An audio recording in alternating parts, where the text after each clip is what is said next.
Good morning, I think it's Samoa now, and welcome back to Doctor Who Series 15. Series? Actually, I've IMDb'd it. Series 15, Episode 3, The Well. Well. Is it series? It's Doctor Who Series 2. It is a good start. Look, the fans get real upset about this, even though, like, most people never know it and I can never keep it track. Season 2 now. We're back to seasons with the 15th Doctor. Barrel Rider, I'd love to tune in, but alas, I'm currently in the cargo bin of a plane. They're probably going to depressurize that. I'd recommend you get to the, like, cabin area of the plane. However, I do hope you successfully manage to smuggle yourself into whatever country you're attempting to reach. So have fun. We hope to see you alive next week in a prison with good internet. Yes, The Well. Caden, this might be an interesting one for you. Yes, thank you, Caden. For you right away. Let's get your initial thoughts, because I always like this. Oh, we're moving right into this. Well, I don't actually know. There is some things. First, thumbnail, back up. I think I mentioned this to you privately, but they've put on the Doctor Who YouTube channel the confidential episode for Lux, the making of Lux. Just free on YouTube, which is interesting. I gave it a watch. I've never watched one of those before. I saw part of it. They're working stacking the bags. It's good to put yourself at work, like, trying to be a useful member of the society to the country you're illegally immigrating to. Well done. Doesn't leave for a minute. All right. Yeah, no, if that interests you, because I was talking about how they do ring-a-ding, worth a shot. It's a little, I would like a little more in depth. It's maybe aimed at a little younger, but as it went on, it had some interesting stuff. And then I think that's all the news for, like, the previous episodes that I can remember. But yeah, do you have anything else? I'm sorry, I didn't give you a chance to meander. Well, I did either see that whole thing if it was short, or I saw a snippet of it. I'm not sure. That's like 30 minutes, I think. Okay, then I saw like 5 for the minutes. You get to see the TARDIS door, though, in the Foley room. That's fun. Oh, it's didn't just like see that. a door. That was fun. That was my favorite bit. The door. Actually, it's weird. I do have so much to say about this episode. Yeah.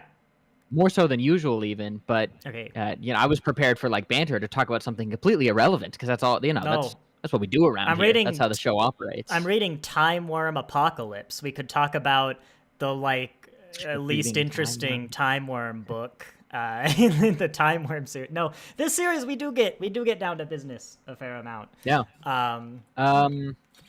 But we do have to meander somewhat, because let's address the elephant in the room. This is a midnight sequel. It is. An episode that do you remember it all? I would be surprised. Nope. You remember the Absorbaloff, and that's it. I do. Yeah. No, we've, of course, been watching through Doctor Who. We are about to finish season 3 with Martha. So we're actually kind of close to midnight, funny enough. But yes, neither you or my wife had seen Midnight. That's true. And yeah, I guess, what do you think about this episode? And anything about Midnight as a correlation? I want to preface my opinions on the episode with I'll change the format a little bit, spice things up. I want to give my rating for this episode. Oh, you want to bring out everyone's least favorite segment, the spreadsheets. Well, we don't need to dive in, because it might change. Okay. Might change, but off the bat, yeah. First off, why the hell is there like a little YouTube preview of... Is this new? On the stream, I can't change... Okay, so on the stream, I can see in OBS, there's like a YouTube sample of the stream covering the captain's face. And I can't move that because it only shows up when I cover the screen with the spreadsheet. Hang on. There we go. Yay! Okay, you can give your rating real quick. That's a good opening. Can I see season 1 first, too? Oh, God, we're going to go. Hello, Galaxy Whisper 187. Okay, yeah. I promise the stream will get more interesting. So, yeah, my rating for this episode for the first time... Oh, sorry, also... on my side... You might want to no, lower the gain on your microphone a little bit. You're kind of loud in my head. Got But it. I am lowering the volume for the stream. So let us know if there's anything weird. He's back in Florida now. Beautiful. Now I that am. Lutz Yeah, is gotta get gone, used to yeah. this setup again. Yep. On Give us your my rating. behalf, for the first time, and I'm the only one who hasn't yet dived into this territory. Of Oh. course, Alex has. You have. A 10. I am giving this episode a 10 out of 10. A 10 out of 10. 10 out of 10. Don't trust Nathan. Hello, Dragonmon Studios. I see you've woken up from your nap on the couch. 10 out of 10. Let's just get this average down here. I think it's the best one I've seen with Judy Gatwa. I thought right. it was phenomenal. I enjoyed it from the beginning. I even said to myself out loud, alone in my room, which is sad or cool, depending on how you think about it. When they started, from the get-go, I thought the episode's premise was simple and intriguing. And I was like, oh, that's the best. There's no fluff, right to it. But then I got worried the whole time because I was like, maybe it's going to fall off the rails. And from my enjoyment, I thought it was phenomenal the whole way through. I loved it. Yeah, sorry, I just got confused by this average column down here. I'm just gonna... That's fine. Ignore. Yeah. That threw me off, sorry. My experience with this episode, right? I'm gonna do a very similar... I'm not gonna give it a number just yet. But I will say the fandom... I don't know if they'd call it a 10, but they're definitely agreeing you that it's very high. I watched this episode as usual with my wife yesterday, like in the morning, as we usually do. I watched it then, and then we went, let's just watch Midnight afterwards, you know? Like, let's watch Midnight. We put Midnight on, and that's great. And then I watched it again. I finished it like 10 minutes before going live, as I usually do. And I do it like this so that I can, just watch it. I can be a fan, just watch a show I like on Saturday. Not really worry about these streams. And I can sit down and kind of like properly think. I could take a note if I want to. Don't worry, I have timestamps of all the times we see the monster. We're gonna pause. Yep. And that's the framework I watched this episode with. And I've had developing thoughts about this episode. And I want to start with Midnight, right? Yeah. Yesterday, last week, same thing. We discussed with our rankings. I said there's a world in which there's an 11 out of 10, right? Yeah, and that crossed my mind. Midnight is an 11 out of 10. I actually did know, this is relevant, one of the whispers on the wind I had heard. I can't remember how I heard this, because, like, I'm not reading the leaks or anything, but I hear whispers on the wind, was that there was going to be a Midnight sequel. So before the reveal, I think when they talked about the radiation, it's not the same type of radiation. Yeah. That comes up in the episode, but I'm like, hang on, is this the Midnight one? So I did know, like, I didn't know this was the Midnight one going in, but I knew there was going to be a Midnight sequel.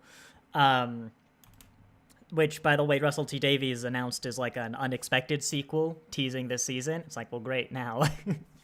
Now I'm going to expect it. But I knew it was a Midnight sequel going in.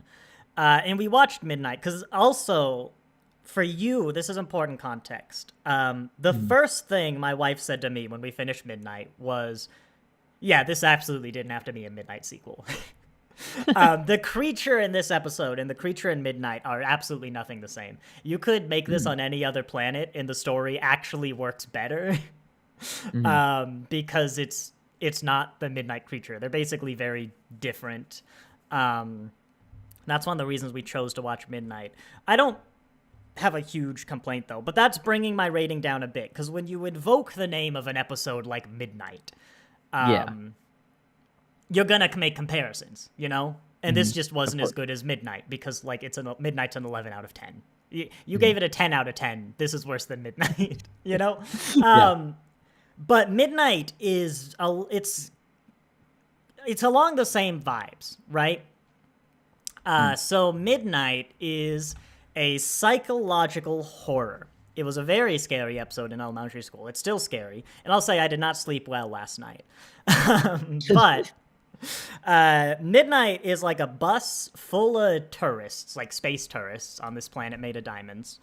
And like a midnight, I won't spoil too much. We're, like a month or two away from watching this. Yeah. We go in and like, the midnight entity is what we call it. The thing from this episode, although with totally different powers, gets in the bus and everyone's scared.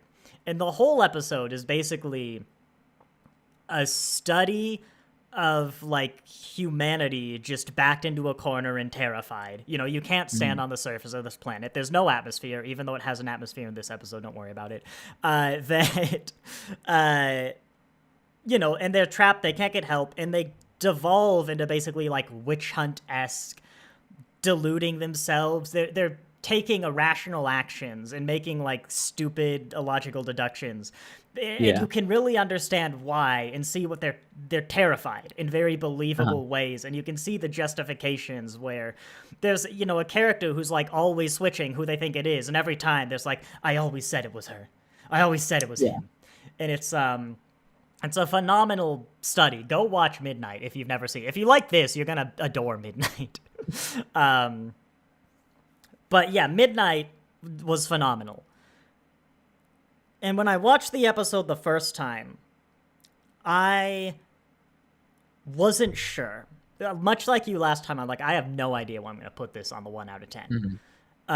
Because there were bits that were really well. The horror bits were mostly very well done. I guess it depends what you find a horror bit. Those jump scare bits where like the creatures behind them got me. That was amazingly done. We can go more into this, but when the creatures behind them, we get to see them for a good few frames, but they still always felt amorphous. Like I'm pretty sure on the rewatch, I haven't paused yet, but there is like a face. It's got a design, but it doesn't. It feels like you never get a sense of what it actually is, and that's very well done. Music's exceptional. There was tension through a lot of it. I was very tense. As I said, I did not sleep well last night. It was also really hot. We don't have air conditioning. We've got a fan. But, that was very well done. Then, there's the half of the episode that didn't really work for me. And this is going to be a very fun stream because you gave this a 10 out of 10, and I'm not. I'm again disagreeing with the fandom here because there's a lot that didn't work. Again, I don't like that it's the Midnight Entity and it's totally different stuff. We'll get into that. But even treating this episode in its own merits, you die when you're behind the girl. Well, when you're behind, the girl, directly behind the girl. 21, 22.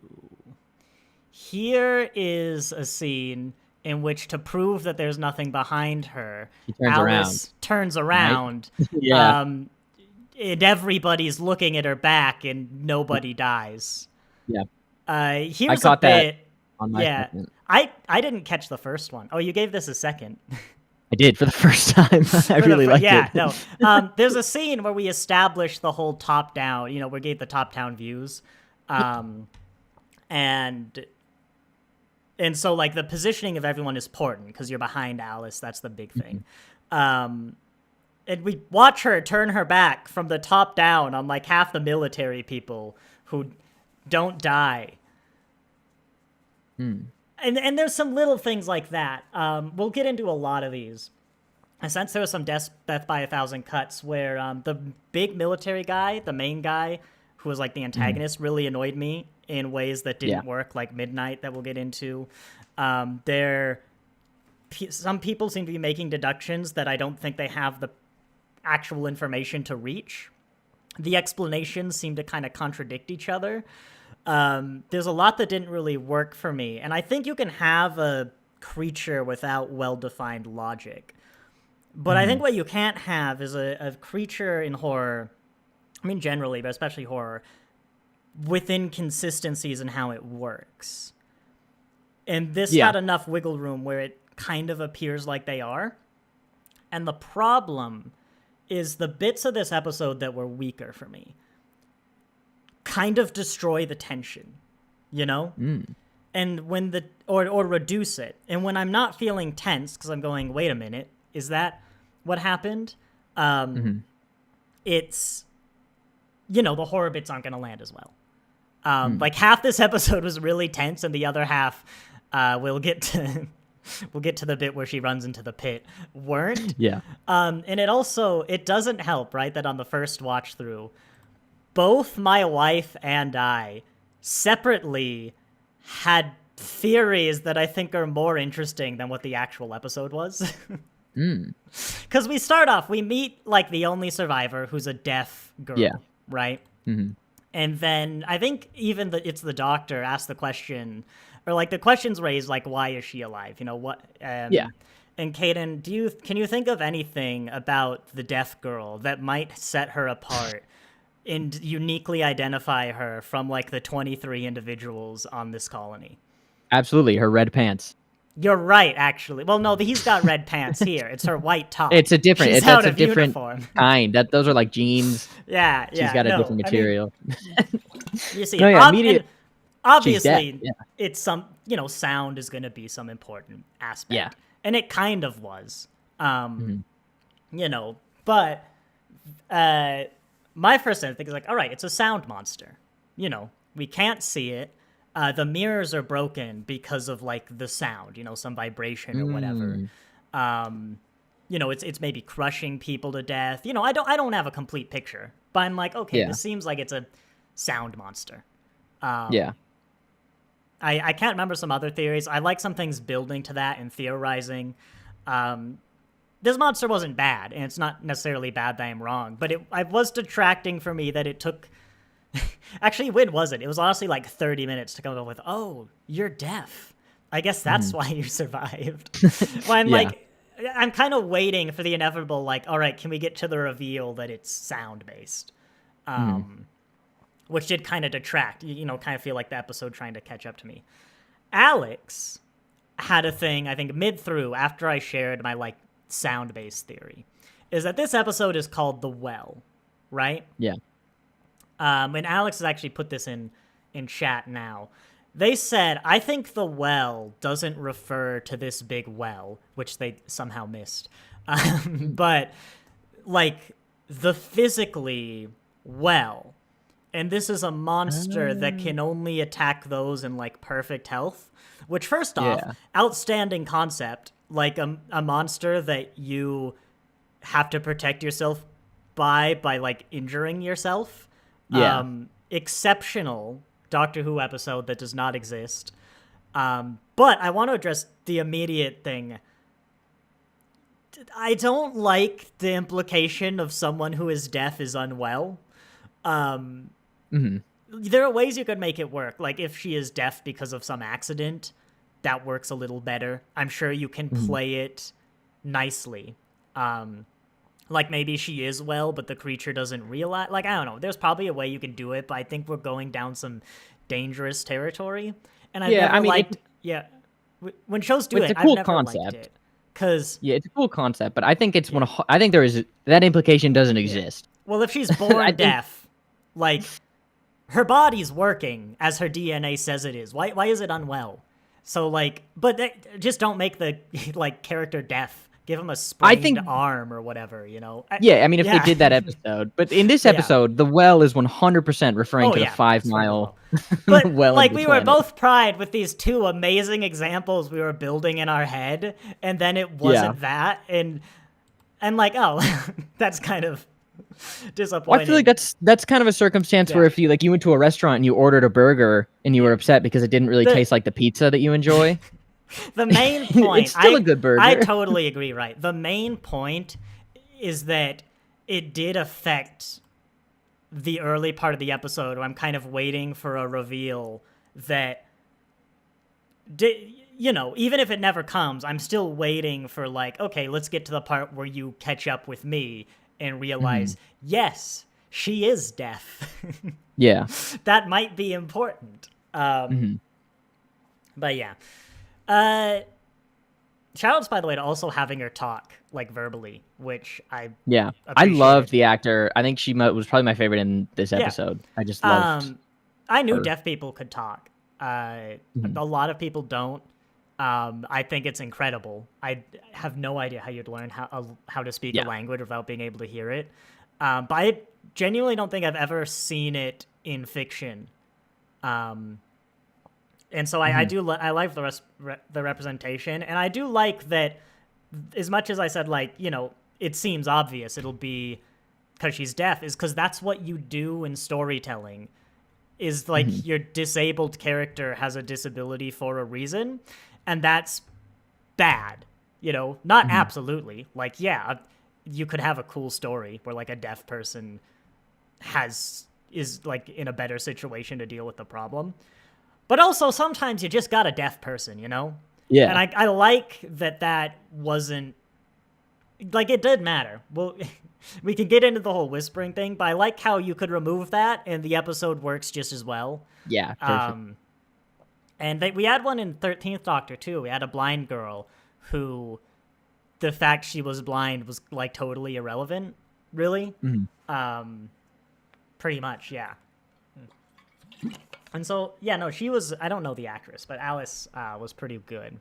Yeah.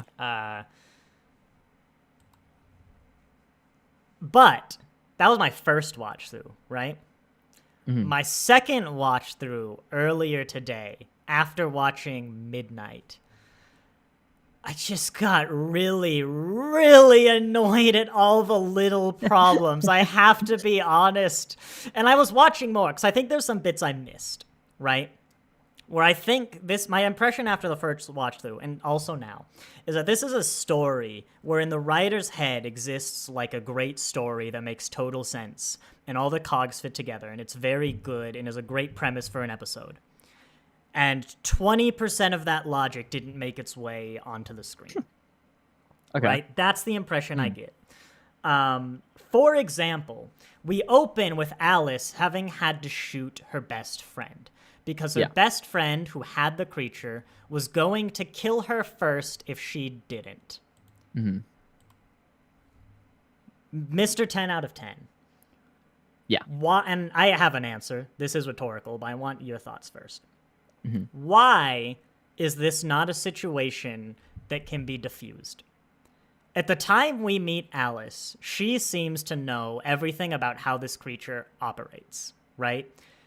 This is her best friend who has the creature, not Alice. The friend has no reason to murder Alice that is apparent. Alice obviously has reason to murder the friend, but why not just like, okay, don't turn your back on me and explain the situation for these only two people in the room who presumably are very close friends and like have this bond and neither wants to kill each other. Yeah. Why? Why is this not a resolvable situation? I think the whisper. Yes. And Alex pointed this out to me. This is seemingly the answer. Is that the whisper drives people crazy, makes them want to kill people. That's the thing, right? And the fact that Alice is deaf means she's not going crazy, right? I think this is the story. And good, this works. The doctor, Belinda, and the captain all hear the whisper. These are the only three people we ever see hearing the whisper. Alice is the only one, but they can't hear it. No one else in the episode has the whisper. Except arguably maybe the lady right at the end, but the creature does seem to be hiding and not whispering. And also, this lady's not insane yet. If the whisper drives you insane, how come we don't see any sign of insanity from any of the people who actually hear the whisper? Well, I don't think... I would say, firstly, for the doctor, I think it's different. And I can elaborate on that in a second. I could kind of see. Because as far as I interpret it, he's communicating with the creature, not being spoken to. I'll allow that, but let's get to the other two. Yeah. Belinda and the captain, I think insanity usually takes a minute. It's not like a... Yeah. If I were being whispered to someone, would it drive me crazy? Probably. Would it in 5 minutes? After long enough. Probably not. I assume it's not just the fact there is a whisper. I assume there's some... Yeah, and it's what's being said. And so I think if you left Belinda in a room with it and she could hear it for like a day, she's going to be insane. I agree. From the perspective of writing an episode, there's this key detail that the plot needs to work. The whispers drive you quite crazy. I don't believe anyone ever says that. There's the line where the doctor goes, oh, maybe that's how you survived, you can't hear it, even though the whisper isn't what kills you. I don't know about that, but what we're shown is no one really gets affected by the whisper other than they really don't like it.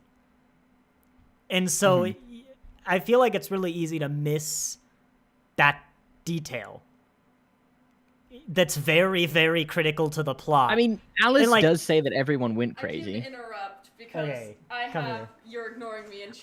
I'm reading briefly, thoughts. But you get to come down here. Come on. Okay, as somebody who has suffered through like whisper hallucinations and visual hallucinations, the first time you hear them, you're not gonna go insane. But as you continually hear them, especially in a high anxiety situation, it makes you kind of paranoid if you're not medicated. Oh, yeah. So I can understand, like, there's probably, like, a time aspect, like, she was there alone for 15 days, she said. We don't know how long the colony was there for before they started killing each other. Like, we don't know if it started immediately happening or if it... I assume it was pretty much instantly because no one could send a distress signal. Like, no one ever heard from the colony. They just disappeared, you know? But yes, I agree it could make you insane. I just think that probably should have had more weight, or we should have, like, had the characters maybe, like, cover their ears or visibly trying to, like, fight some influence. And I don't think we got that. Yeah. I think so it's weird the fact that everyone killed their friends yes, to me is like, yeah, they're crazy. We can get into it, but also, like, I didn't catch that, and I was like, oh yeah, you're right. Like, as I said, there's a version of this episode in the writer's head that makes perfect logical sense, and like 80% of that logic this is one detail, right? I have many. I was gonna make notes, and then I realized this would be 2 hours of nitpicks, and like no one wants that. What everyone else seems to say is like an 8 to 10 out of 10. I do have two nitpicks. I will say, my rating before watching Midnight of this episode was an 8 out of 10, but it went down to 7 out of 10 I after remember watching that. Midnight. You went down. Let's just get that. 8.5, Caden, I'm sorry. Anyway. I'll say I won't give this like a rogue rating, but I still have no idea what I'm gonna say. Because I mean, I liked the first one, Right, and I I'll don't wait to be called down. I'll go back. All right, thank you. I don't want to be like, I watched Midnight, then I watched this, so it's a 2, which I wouldn't. Yeah. But what it's like, yeah, I watched Midnight, you know? Yeah. But you also invoked Midnight, and I feel like, you've got to accept the consequences of this action. I realize as well, we were mistaken the end of last stream. This episode was written by someone, believe it or not. Trying not to look at the rating on IMDb. I saw the rating. Someone. I think it's the one who wrote the game. Sherma Angel Walfell or something close to that. But also Russell T Davies. Yeah.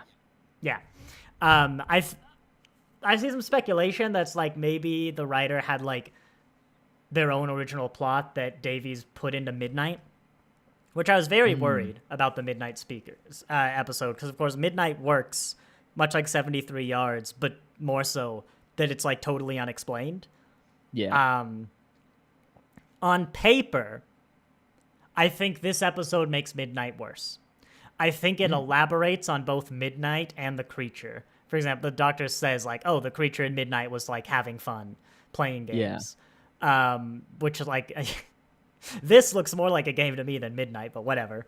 On paper, I think Midnight is lessened. And when I really think about the entity, I'm like, man, I hate this episode. But I watched Midnight right after this, and it's still an 11 out of 10. Like, it's just as good. It's very much like an on paper, this should ruin the Midnight entity. But I do think Midnight lessens this episode because they're invoking it. Like, obviously, Midnight doesn't make the robot revolution worse. The empty child doesn't make this episode worse. Yeah, but they're this like episode related. Was trying to do the Midnight thing, right? Mm-hmm. It's a bunch of scared people, just innocent girl, you know. Yeah. But I suppose actually woman. We don't give an age, but they have a daughter, so I hope I hope this innocent woman. I often don't use like boy and girl to mean child. I Yeah. use like boy, girl, man, woman interchangeably. Mm-hmm. But I know a lot of people don't. So, you know. Actually, I want to address this. This is a big point. A lot of people say it's not the Midnight entity, this one. For one, there are explicitly two entities in this episode. One detail I like that didn't get pointed out is near the end when Alice and like the three troopers are leaving the airlock. I don't think I can get the frame. Here we go, actually. Alice and the two troopers are leaving the airlock to go to the ship. Yeah. Have you spotted it yet? Are we sure There that's are all who's in 7 there? people. Outside the airlock are the doctor, the captain, Belinda, and a random soldier. There are 4 people in this airlock. Let's ignore the fact the heartbeat detector couldn't find the entity, but they were looking for heartbeat, so maybe I'll allow it. But Maybe he yeah, doesn't have a heartbeat. Who? Maybe, yeah, I don't know. I'm fine with that, actually. That's like a little, but also there's the radiation. Oh, God, that's a point. But yeah, no, there are 2 entities. There's the one, like, in the room now and this one. And there's only one Midnight entity. Which, by the way, is extremely fast in Midnight. But there's 2, so, like, obviously one of them isn't the same. But when the doctor greets the entity behind Alice Finley, he goes like, hello, my old friend, right? Mm-hmm. The implication very much seems to be this is the entity, right? Yeah. And of course, you can say, oh, the doctor's wrong. You know, I'm a fan. I like explaining away things. You know, I'm a Doctor Who fan. But the episode, I think the intent is that it's the same entity. So I'm going to treat I it would agree. as the same entity. I also, I don't know, something about a species of the Midnight entity kind of lowers it, you know? Like, it shouldn't. There's no reason to believe that, like, the entity is singular. From Midnight, even. But I feel like when you make something a species, it's almost less like the Dalek. scary. Yeah, it's like the Dalek. But no, it's like a Midnight entity is some, like, cosmic Lovecraftian horror, right? Like, imagine Cthulhu, right? But now imagine if you learned there was a planet of Cthulhus that just, like, had a society, you know? Well, I think it depends on the person, because for you, that's like, Yeah. it's not Well, so like- freaky anymore. But for someone else, that would be like, oh, that's so cool, or that's so scary. Well, it's more threatening to think there's, like, a planet of Cthulhus. Yeah. But I don't know. Something about more than one entity makes it a little less unique, especially because, like, this is a thing that can survive 2 separate forms of radiation that'll, like, kill any form of life that we know of. But, you know, that's a personal. I accept that. That's not, like, objective criticism of the episode. What were we talking about? There were 2 of them? 2? Or was that the same? No, I this is know that a was the same big thing. chat. No, I want to talk about the radiation. Yeah. But I can talk about that now. Screw it. I'll probably think of what I was saying before. We make a big point about how this radiation is, like, so powerful it seeps down to the core of the planet. There is, like, nowhere anywhere in this planet and it kills everything. Like, absolutely nothing could survive. And it's a different form of radiation than that in Midnight, which, by the way, I have a similar nitpick about. I think... You know, this dome... Go on. Yeah. It didn't look as big as the planet to me. Mm-hmm. And those spacesuits look awfully thin. It's true. I am perfectly willing to accept that there is a world where there's radiation that, like, can permeate a planet, but we can build some space material that repels it, you know? I mean, that's it's kind of really getting into the fiction part of sci-fi, but I can accept that. I just want someone to freak out when they learn they're on a planet that has radiation so bad it seeps to the core and they're wearing a thin, like, wetsuit. I want that to be brought up. I want someone to say, but our suits. It's like, oh, no, this dome is like chronotanium. And Midnight, funny enough, has this line. The doctor's like, oh, no, it's Donna, I think, is like, nah, this glass is like, I read it's 16 feet thick. The exotonic radiation won't get through. And then they get in a bus that is not 16 feet wide, let alone thick in the walls. And so I'm like, I believe there's a world. Wait, I mean, I kind of thought that too, because Yeah. the doctor said it goes through everything, but then they entered a facility. And in my head, it was like, well, it would go through the facility walls anyways. Well, But I was able to have the similar thought, or maybe Yeah. just assume they repair it every now and again. Everyone That makes gets sense to me. horrible DNA damage, but like they just go Well, to like, the doctors every. It deteriorates the walls at a slow rate, so it just needs to be replaced. Yeah. That makes sense. No, to me. I mean the implication that this colony exists means that it's built out of something that withstands it. Yeah. But yeah, I don't know. Also, the exonic radiation will wipe you out in like seconds to dust, but the lady stands in front of the open doorway for like 7 seconds and is fine. It's I can nitpick Midnight for the same. Oh, I thought that reasons. was a airlock. No, this is Midnight. I'm critiquing. But yeah, it bugs me. It's the same thing we still haven't brought up. Well, Doctor, can we go to May 24th? I can wait. Yeah, that crossed my mind. And we bounced off the present day so far. We went like 100 years in the past and 500,000 in the future. You can read into the implication that it's too hard. But God, have someone ask. Please. Yeah. It's not hard. What do you need? What do you need just to put... Because I wouldn't complain as hard. Don't get me wrong, I'd still complain.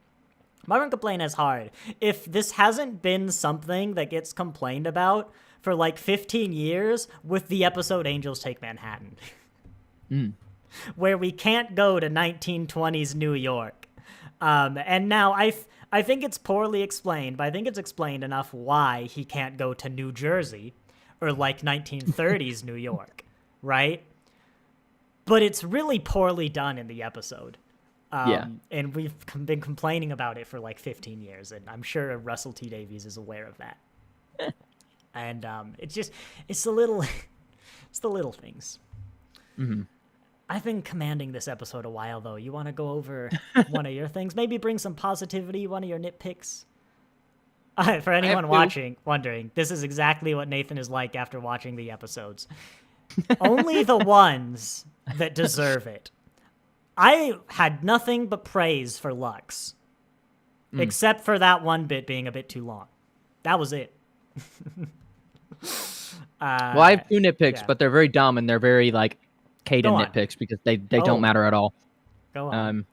Firstly, we don't get to see the costume room, which in the TARDIS, which of course I didn't expect this time. I knew it was coming, but then when they came out wearing those suits. And they just so happened to match everyone else's suit of a place that they didn't know. Like, he doesn't know these people when he's asking all these questions, but he has their uniform. That's pointless to be upset about. I'm sorry. Yeah, this is going to be, like, a lot of nitpicks. But, it was not a bad episode. It was probably a good episode. I gave it a 10 still. Hang on, the doctor doing like finger guns? I don't know. Yeah.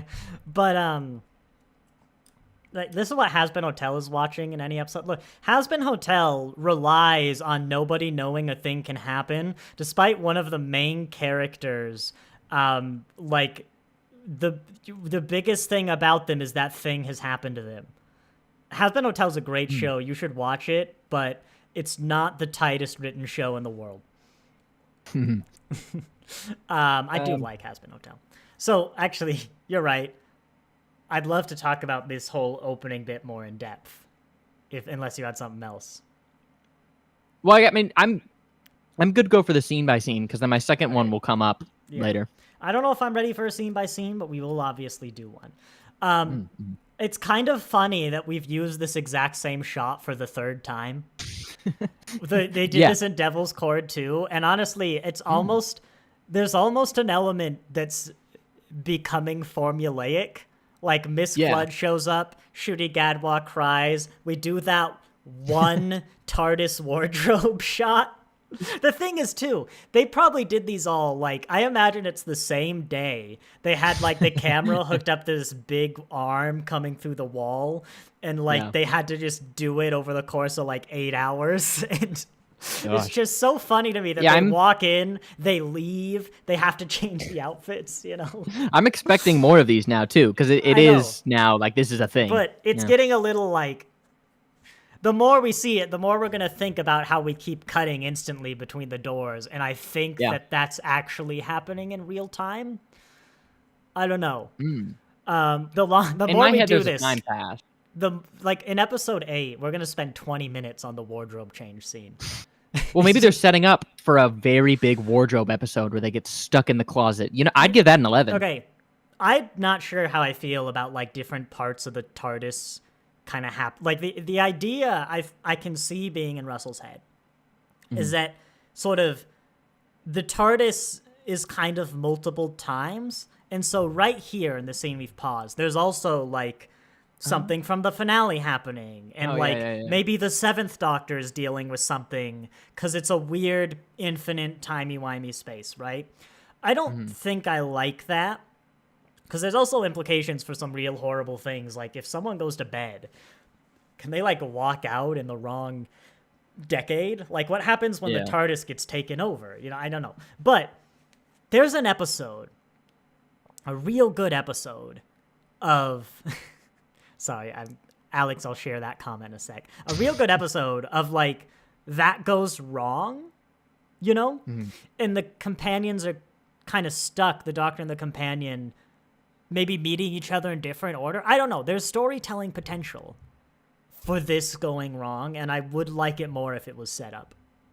In my head, the TARDIS is all the same time. Yes. But it's almost infinitely big. And to be clear, there's nothing has ever, I think, stated the TARDIS is like different times within itself. It is infinitely big. That's been stated a lot. Sometimes it's just really big, I guess, but... I think it's that the TARDIS can be as big as it wants. Like, there's no limit to the interior dimensions. But also, we sometimes have to shed rooms for weight. It's Doctor Who, you know. But, Kate, and Alex has brought up a great point. The reason we can't see the wardrobe is that we cannot put the gay Doctor in the closet. And so that's fair. True. That's so fair. Maybe the whole... Well, no, maybe that's the thing. The gay Doctor needs to break out of the closet, gets trapped, needs to find himself and break free. The episode where everyone is trapped in the TARDIS in different times is called Coming Out. Just bam. I'd love it. 10 out of 10. That's just the right level of stupid. Well, it's alive, the TARDIS. Yeah, that episode is where the TARDIS comes out, is like being into the same TARDISes, you know. Usually TARDISes love other time machines, but this one loves TARDISes. I don't know. They also played Toxic for this scene. Britney Spears. Which I told. I don't understand why.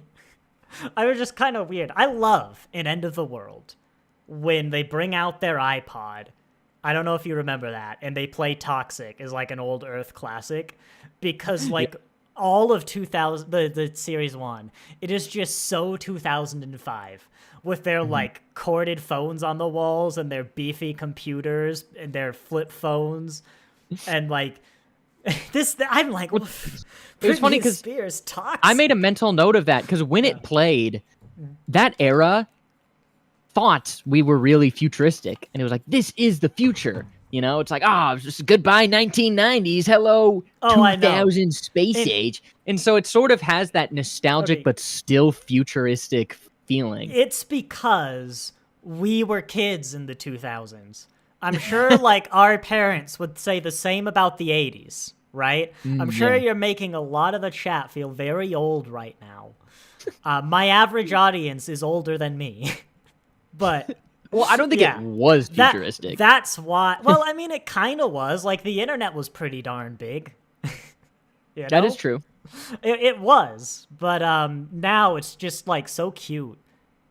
Like, as I have my definitely 3 aged. flat screen monitors open, watching like, I don't know, it's unimaginable. Yeah. I don't know. I've said that before. I want Doctor Who to be more of its time, and this absolutely is. This era is of its time.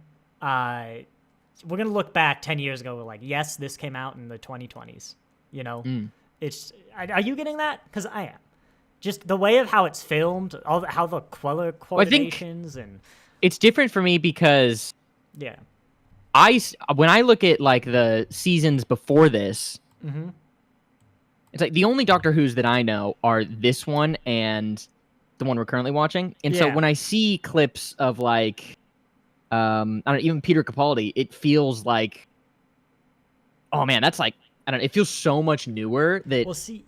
I guess I'm less familiar with the few seasons and eras that came before this to really know, because it feels that's my pretty thing. similar to those ones because I haven't seen them. 60s Who is from the 60s. 70s Who is from the 70s. 80s Who, by God, you know when 1980 hits. You know. If you know, you know. When that intro comes for the first time and you're like, what year is it? Oh, yes. This is the first episode that aired in the 80s. You know. 2005, yeah, that's early 2005. You know, we've got people calling each other gay. We've got, like, slight transphobia. 2010's Doctor Who doesn't feel like anything to me. And maybe that's because of the age I was in the 2010s. But that just feels like generic. Yeah, I know we can comment on this later. I mean, maybe when I'm, like, much older, I'll be like, yes. Or maybe I didn't watch enough in the 2010s to be like, oh, yeah. Because I guess, you know, visually it's in halfway between the two series. I don't know. To me, that's just like, yeah, no, that's normal, is the 11th and 12th Doctor stuff, the 2010s. But now it's 2020, and we know. Yeah. I mean, it does feel like it's happening now, I suppose. I'm going on my old man rant again. You want me to start talking about license plates, Alex? You know, you don't have to tell them my secrets. You've never seen the episode, lol. Jack Slow, what are you doing here if you've never seen this episode? Go watch it. I gave it. Yeah, Kane gave it a 10 out of 10. Don't listen to their but... ratings. Don't listen to them. Yeah. Oh yeah, you mentioned why do they get these clothes? It's the TARDIS. Yeah. The TARDIS is alive. I love the line. It's 11th Doctor that the TARDIS always takes the Doctor where they need to be. Don't start on the license plate rant. I'm gonna at the end. People are probably real curious. If you want to hear me talk about Washington State license plates, happened on stream, hasn't it? Maybe. I don't know. I've heard of this. Don't ruin it. But yeah, no. I think the TARDIS like provides uniforms. They knew where they were going with Lux. So I guess that's different. Which, by the way, I do like that we're coming straight off of Lux. Yeah. Normally, I might complain if every episode was back to back, but for Belinda, you kind of need it to be, you know? Mm-hmm. I did like that. I'm appreciating the continuity so far. Please leave like one gap for Big Finish. But yeah, no, I'm like the TARDIS gave them their uniforms. Yeah. My nitpick is that, like, the dog. I mean, I realized they were gonna jump when I saw this room, but the Doctor doesn't realize. Does he not know what this is? Can he not recognize the situation? I didn't realize. Have we seen this before? Well, I'm like, this just looks like a dropship. It's rumbling, like people are suiting up. They need to put a helmet on. Now, I will say, I don't think it's the same suit. But this one, in fact, I'm gonna get a picture. This one looks very similar to who the Doctor, Widow, and the Wardrobe. Matt, space suit. There's in the opening of the 11th Doctor Christmas special, the Doctor, the Widow, and the Wardrobe. Okay, don't question it. I'll try. There's a scene where he's wearing a spacesuit that I think looks very similar to the Dropsit one, and it's a one where he like falls from orbit. Now having seen it, I agree it's very different. As I said, they're probably not this. Don't worry why it's backwards. But whoops, that's the wrong. That's the I was wrong sticky note. Yes, I still have the I was wrong sticky note in OWS. No, it's reminiscent of that. And in that episode, he used the suit to, like, drop down from orbit. So it reminds me, you know? I think that's just your quick thinking pattern recognition abilities. Because the Doctor I didn't catch that. Is familiar with this Federation. Look, okay, but it's the Doctor. That's true. That's my point. You know, I'm like... Yeah. I even told my wife, I'm like, and jump. It's like, I actually thought the floor was going to open, and they'd fall. Yes, open. It's a word. It opened to the state of being opened, as opposed to opening to close. Yeah. I'm glad Alex is having fun with the people in the chat. I promise, I am reading chat. If you have comments or any questions or whatever, we can answer them. But yeah, there was a lot about this opening sequence that I'm probably even now still forgetting. I liked, and of course, right when after they had to introduce themselves and started walking towards the dome, I was excited because I was like, yeah, it's simple and it's intriguing, and that's like perfect. Yeah. I want to highlight the scene where the Doctor shows the commanding officer credentials claiming he is higher than some sort of like platoon leader, really high up sounding woman. Just for the bit where the idiot soldier claims that the Doctor's a civilian for some reason. Well, it's one of those things where you know, if you really hate a villain, they're probably doing it good. And I know for you, he kind of rubbed you in a different way, but I hated him probably in the good way, and that he was meant to be hated. And he continuously referred to the Doctor as, like, a civilian. And he even asked, like, is this guy really in charge of me? And I just thought he was kind of like an ass. That was fair to be like, is he in charge of me? I get him doubting. But let's paint the picture again, right? And one of the reasons he really annoys me. Because I don't hate him for being good. I hate him for being a bad character. And, like, poorly written. Midnight is an episode about a group of, like, 6 tourists trapped in a bus. These are random people, like normal vacation people, going to see a pretty waterfall, ending up in a nightmare, right? Yeah.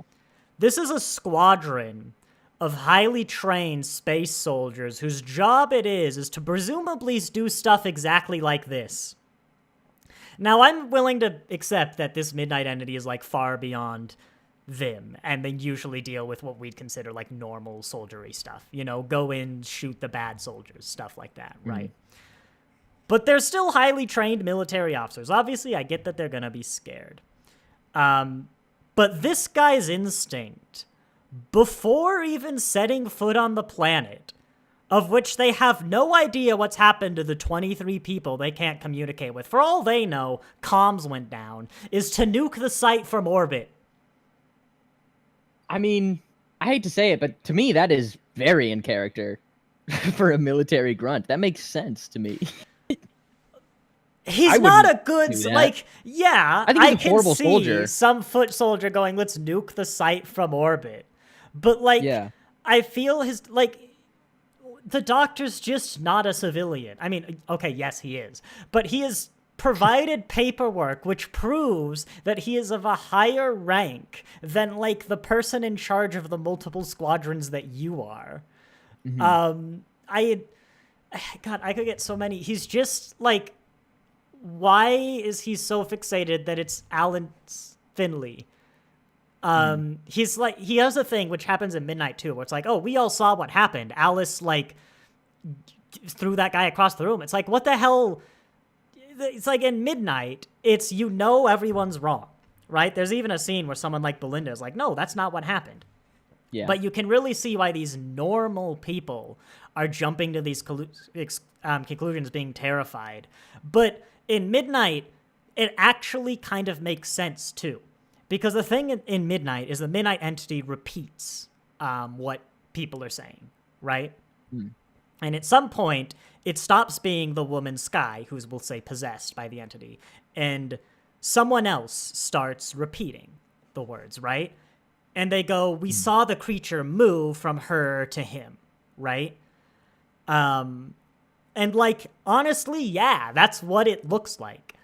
But there's enough going on that we know. In fact, someone even speculated this might happen. That's probably not what's going on, right? But it is a perfectly reasonable interpretation, right? I even, like, not under stress is that, yes, the entity has just moved. Yeah. No, not here. Like, I mean, Alice is explaining the situation, which can kind of get being tight-lipped and just wanting to go home, but I really think she should have said something when the soldier was literally walking to his death, that like, hey, no, someone literally asked, and why shouldn't he go behind you? And she's like, you know what? Yeah, I don't need to I mean, tell I him. kind of get it because Alice it is didn't much work with more the other understandable, people. right? Alice is Yeah. a cook who wants to go Yeah. home and see her 2-year-old daughter, right? Alice is not, for example, a highly trained space military soldier who regularly goes on extremely dangerous missions and presumably faces the unknown of alien threats with seemingly I think mystical powers. You're presuming that the character of that guy, I think he is a trained Marine, but he's also like a jerk and really gung-ho and does not have the ability to Yeah. like understand the situation. But- and that's why he makes these decisions. Someone seconds him. Which was weird It's- too. That guy too. I like And that like, guy. I just feel like he's not. First off, I get he's scared, but I don't think they should have made this episode about people whose job it is to. The captain literally says, "This is my job." That is how the captain, who is admittedly a higher rank and more experienced soldier, sees this.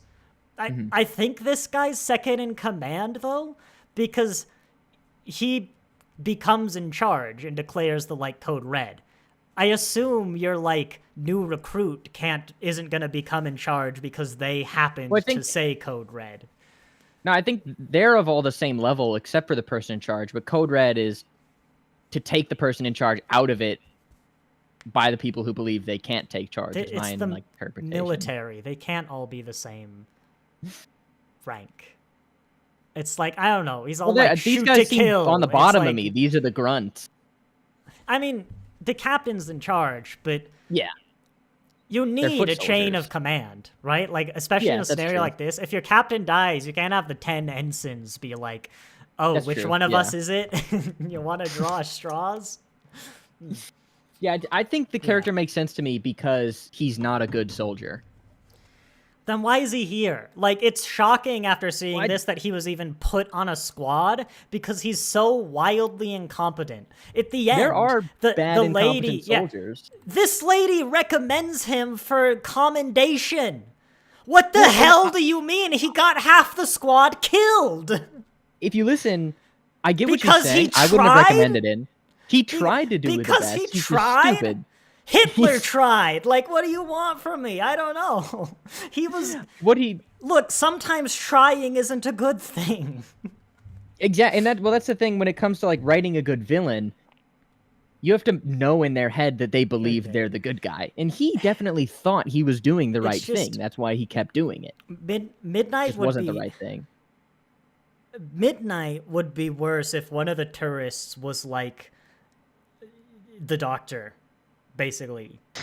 You know, he is one of the tourists, but you know, if the doctor also just like freaked out and went all gun ho about this weird alien, I'm like, I don't know. Maybe it's preference, but for me, he was just too stupid. Given his position, it didn't work. If he was like the cook, sure, you know, that's fair. But like, this is his job. Also, I've just realized he has a far bigger gun, and I kind of hope that's a character point because that is, you know, I mean, he's a great, absolute incompetent idiot who should never have been put on a force. This is a society where it's illegal to be a nurse and not know sign language. I'm just gonna. I choose to believe that they've got a decent vetting system for their military, and I acknowledge that's a choice. No, he just, the point is when you're invoking the episode that did this perfectly, I'm gonna notice it. Yeah. It felt like someone trying to do Midnight but not being good enough. Because the soldier thing just didn't work for me.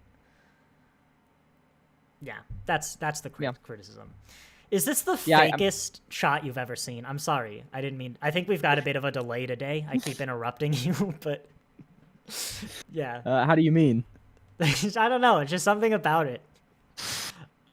You can go ahead and finish your shot though. Well, yeah, I hated him too, but like, love to hate him. Love to hate him. Whoops! Oh my gosh, I'm sorry, everyone. Yeah. Told you guys about my new playlist, right? I think I might have taken it too far. I don't remember your playlist, Jack's Law. You're talking about Quake. We've been on a rant on an evil soldier. You want to look at the creature? I tried to on my second watch this morning pause, but Disney's nightmare compression. I don't know why it does this. But just being able to pause at the exact right moment, I couldn't get it, and I gave up. Oh yeah, no. By the way, Disney, if you know, Disney does not appear to have a step forward frame by frame feature, which most other video players have. If you know what that is, yeah, cool. Pause is gonna do it. 3:15. I'm back like 10 seconds. Oh gosh, and space doesn't become pause. It's whatever you hit. Okay. It's awful. Yeah. Yeah. No. Yeah. I mean, I don't know why you're watching an episode frame by frame on Disney Plus, but give me an option. For this reason. 3:15. Did I just write the wrong time down? Because this doesn't seem This right. is a little after. It's when they're down.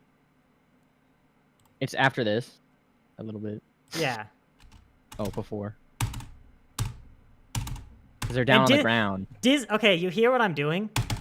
Disney eats the second input. I'm hitting space twice to go a frame, and Disney eats the input.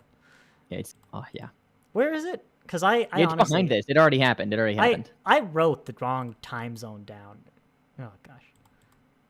Come on. Yeah, so it's somewhere right in here. I know you can't see it, but when we pause, okay, we're coming up. Yeah, it's gonna be the next shot. We're coming up. You've got probably a whole second. Look, Caden, if I miss this, we got to go back 10. We're probably gonna go back 10. No, I tried for like.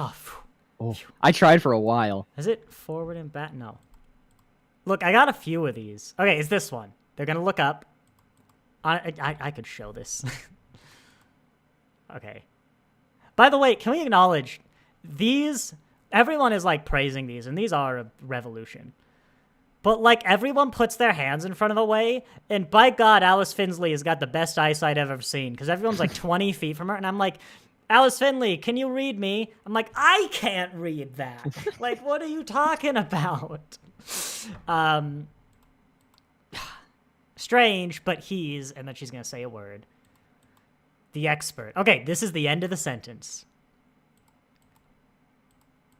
I'm on the edge of my seat. Is it? Content. All right. Okay, she says all right. And he said that okay, we're going to actually get back to like this whole everyone knows humans. You could just play it and then we'll know when it's going to. It probably would be faster, like right here. But how cool. Right here. Oh, there it is. It's going to be right here. The thing is, I can't double click We're gonna miss the it. mouse. We're going to miss it. She doesn't seem too afraid. Maybe it's cute. Oh, dang it! It's so fast. It's so fast. Okay, we're at 23.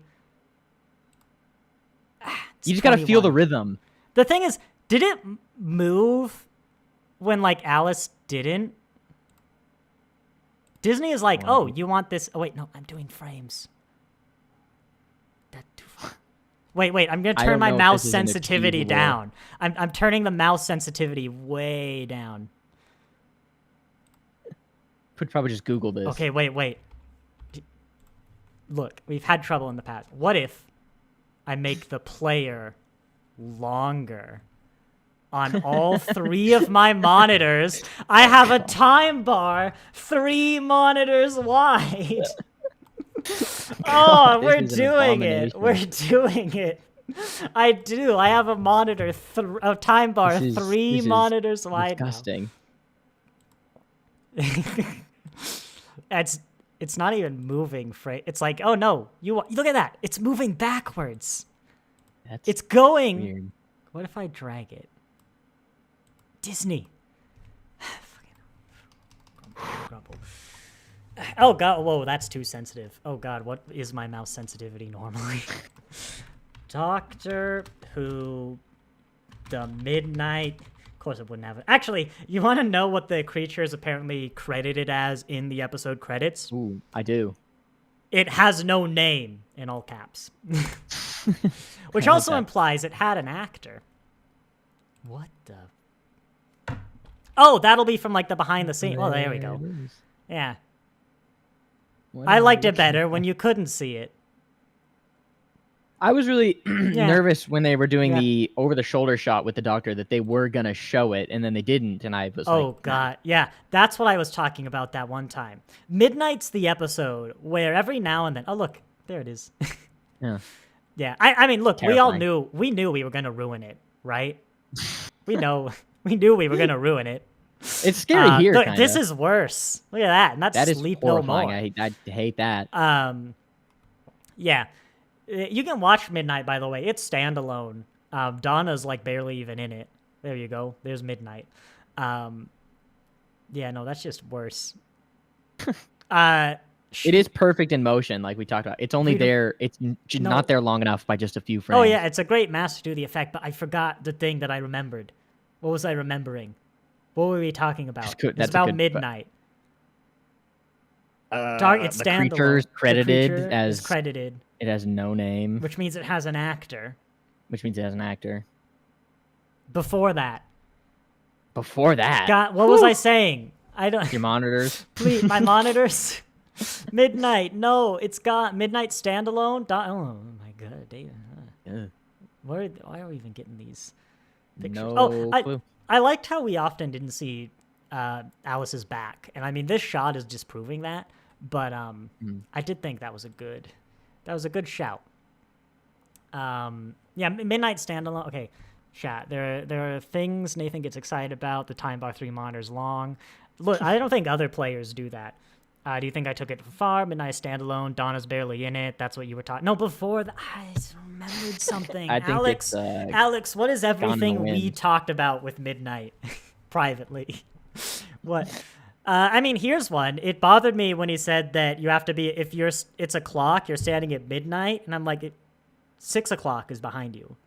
Isn't that how it works? No. Well, it depends. Generally, yeah, like military, 6 is I've the got your back, 6, but yeah. 12 is also the back. I It really depends on how you're I looking. did not realize that was a reference to the episode Midnight, but after it was pointed out, Alex doesn't know. Alex doesn't listen to what I say.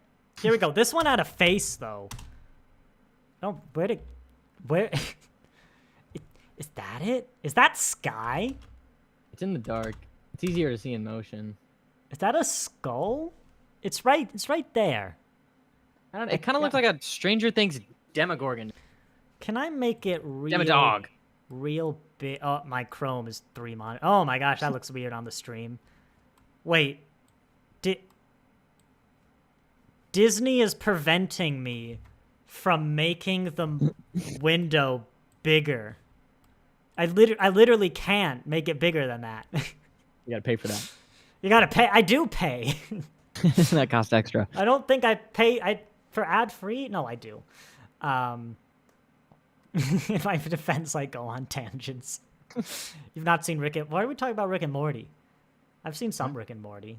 People talk about Rick and Morty. I've seen some Rick and Morty. I saw Rick and Morty in Japan. No, I don't know. This, again, I'm not sure how I feel about looking at the creature, which might I remind you in Midnight was extraordinarily fast. It has just been injured. But as I said, this episode is worse for being a Midnight sequel. That in a fandom that like doesn't have universal opinions, this is like everyone's like, yeah, this is great, but didn't have to be a Midnight sequel. The reveal, the people who didn't know there was a Midnight sequel, they thought that was really cool. But yeah, it's funny though that I recognized it was midnight from the radiation from this gray star. Yeah, that's Even though it's Different not, radiation. it's exotonic radiation in midnight. Like there's the whole scene about how the star used to be something else. It's specifically a different kind of radiation so that you don't realize it's midnight. And I was like, ooh. Now, Grant, I knew there was a midnight sequel. I would not have clocked it, if I didn't know that going in. I was about to say, actually, that this means I now know nothing about the coming up episodes, but that's a lie. Ooh. If you know, you know. It's the one. I did see one frame of the next episode, I actually, which is the horrible what? first frame. I did I actually know something about next episode too. And I knew that generally. I know about a character in it. If you know, you know. But I didn't know it was going to be next episode. Yeah. I thought you might have seen. Again, no, this is spoiler free. I mean, we'll spoil some of Midnight. I've been good, but Very good. if we talk about spoilers, which actually we both know, we might. That's at the end, and it's very clearly broadcast. That I'm very big on that because the shows are better if I don't know it's a Midnight sequel. Or stuff like that, you know nothing about the next episode. Darth Vader. I don't know. I was gonna come up with a spoiler, but like I was gonna say like the Doctor dies or something. But I'm like I need to find a good middle ground. I don't know. Gosh, we're like an hour in and we haven't even started a scene by scene. Hey, should we start poking around? Yeah, I just want to start poking around. I think we've done this early bit. Oh, someone on the Reddit pointed this out, actually. This really rubbed them the wrong way. Not the kiss. That's just the frame. But the Doctor's all big. I'm like, I'll promise I will see your family. I'll sing. I'll dance. And I'd forgotten this. Do you remember how the Doctor left Ruby? And to be fair, I'm just going to take this Redditor's word for it because it sounds about right. Do you remember why the Doctor left Ruby? Well, so she could start her own life. I think. Oh, because of their Not really. Because of her mom, her family. Yeah, just Ruby was gonna say hi to her mom. Yeah. That's kind of the reason. We talked about this in our review. I don't understand why it's like, cool, I'll be back next week. Or like, you want a month, a year? It's a time machine. I could just go. The Doctor flat out refuses. He's like, I can't meet your mom. I can't. Maybe he's gonna say hi. They're gonna have tea. He's gonna dance, and then he's just gonna leave her. It's gone. Poof. I don't know. Maybe he's just outright lying. Just but no, making this I'm all like, up. it really rubbed in the way that Ruby apparently is like best friend in the universe. But now Belinda, it's like, no, I'll do all this with your parents. And another reference of like Belinda's musical family background too, because we got that last time. And I really want to talk about it in the end of one of these episodes. I think we've done this opening scene like to death, basically. You could have watched it. Yeah. Sometimes I think about how we could just hit play and like talk and just pause when something happens that we want to talk about. Yeah. And it would probably be faster. Yeah. I don't have a whole lot about the outside of this planet. It might be a Welsh query being very effective. I hate the name Vindicator still. I don't know why. It sounds evil. It's like Vindicate. Bit, yeah. You're like doing vengeance. Why? I don't. Okay, can someone explain to me why it's a Vindicator? What's the vengeance? He explained it. Why? It just sounded like something else. He explained it when he first saw it. Yeah, because wasn't it a something okay, and it combined to make the word Vindicator? He said, I call it a Vindicator, but Vindicator has a meaning. And I don't understand why it's related to this. It's going to be dumb if it's the villain's twist. It's like, this is my vindication. You've been doing it. I thought it was called something like a virtual indicator. That he's sure. Vindicator. Yeah, but Vindicator means something. Well, yeah, but fun word. I've just made this horrific pizza. It's got like garbage and like just plastic and stuff on it. It's a nasty pizza. I call it the Nazi. It's like that. That means something else. I know. That's the second Nazi reference we got. Well, I'm 2 for 2. You only get one more. Yeah, there you go. What I do? What is there's a quota? Yeah, no, you can't do more than 3. Vindicate means to clear something of suspicion. to clear That's something of suspicious. suspicion. I mean, I guess. Then I'm just gonna look up. Is there a meaning of this word? I don't know. Vindicator definition. There's a lot. I'm amazed people are sticking around for this stream because as soon as I said I'm not the biggest fan of the episode. Person Because who they clears love us. They're someone fans of us. They'd give they us a do, 10. apparently. I'm the 11. A person. That's right. You agreed. I gave Rogue like a 4. A person who shows or proves something to be right. Okay, you know what? It is. The word does not mean what I think it means, so it makes a little more sense now. Oh, nice. Yeah. Yeah, we're gonna realize we already talked about these scenes. No, there's a lot. I'm gonna come away from this and remember the 50 things I didn't talk about because I didn't write the notes because I didn't want this to be 2 hours of nitpicking. I might get for years now I'll get comments about what do you mean you didn't like it? I'm gonna have to write out all of my little nitpicks. Yeah. Greater than the sum of all of its parts. The thing I like is the that sets. oh yeah, the sets were good. Fine, I guess not too much. I don't know. They worked. Well, I thought that there was a shocking amount of detail even for It's probably just a BBC. Oh, I remembered. I don't know if this was a thing I remembered before, but I've remembered again. Lux, that theater, was the ballroom from The Devil's Cord, reused. And if you look it up, it's got these lights on the wall, and it's very obvious when you see it because of those lights. But that was also in the Doctor Who Confidential. That was a thing I wanted to bring up an hour and 16 minutes ago. I like that, yeah. Yeah, no, the sets were fine. It actually kind of feels, other than this outside stuff is kind of too good, but it's kind of like a Russell T Davies 1 set. You know? Yeah, I could see that. I could see 10 in it. In fact, it's probably just because it's dark, but the film quality seems a little lower. Not necessarily a bad way, but like it was an older episode. It's not super color coordinated. It kind of does feel like an it's episode worn that was down. produced. It's chaotic. I like it. The energy it gives, the vibe. Oh, there. yeah. I mean, it works. It works. Yeah. Let's... Oh, my gosh. In why the are you bedrooms, playing? a lot of detail for, 4 shots? Oh, yeah, these bedrooms are actually pretty good. Yeah, they're filled. So much stuff just for although this that's shot. a little... I always love that. 500,000 years ago, if you know what I'm saying. But the mirror thing, right? This was one of my nitpicks. I said before, I think people are coming to conclusions before they actually have the information to reach those.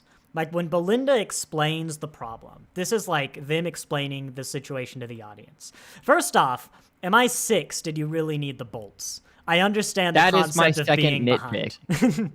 That is my second nitpick. That's not actually my complaint. But I don't know where the scene is. Belinda explains it that the creature is behind Ashley. What was it? I've had the name and now I've forgotten it. Alice? Because we haven't talked about her. Thank you, Alice.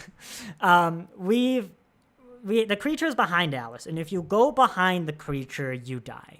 Right? That was the explanation, not behind Alice, behind the creature.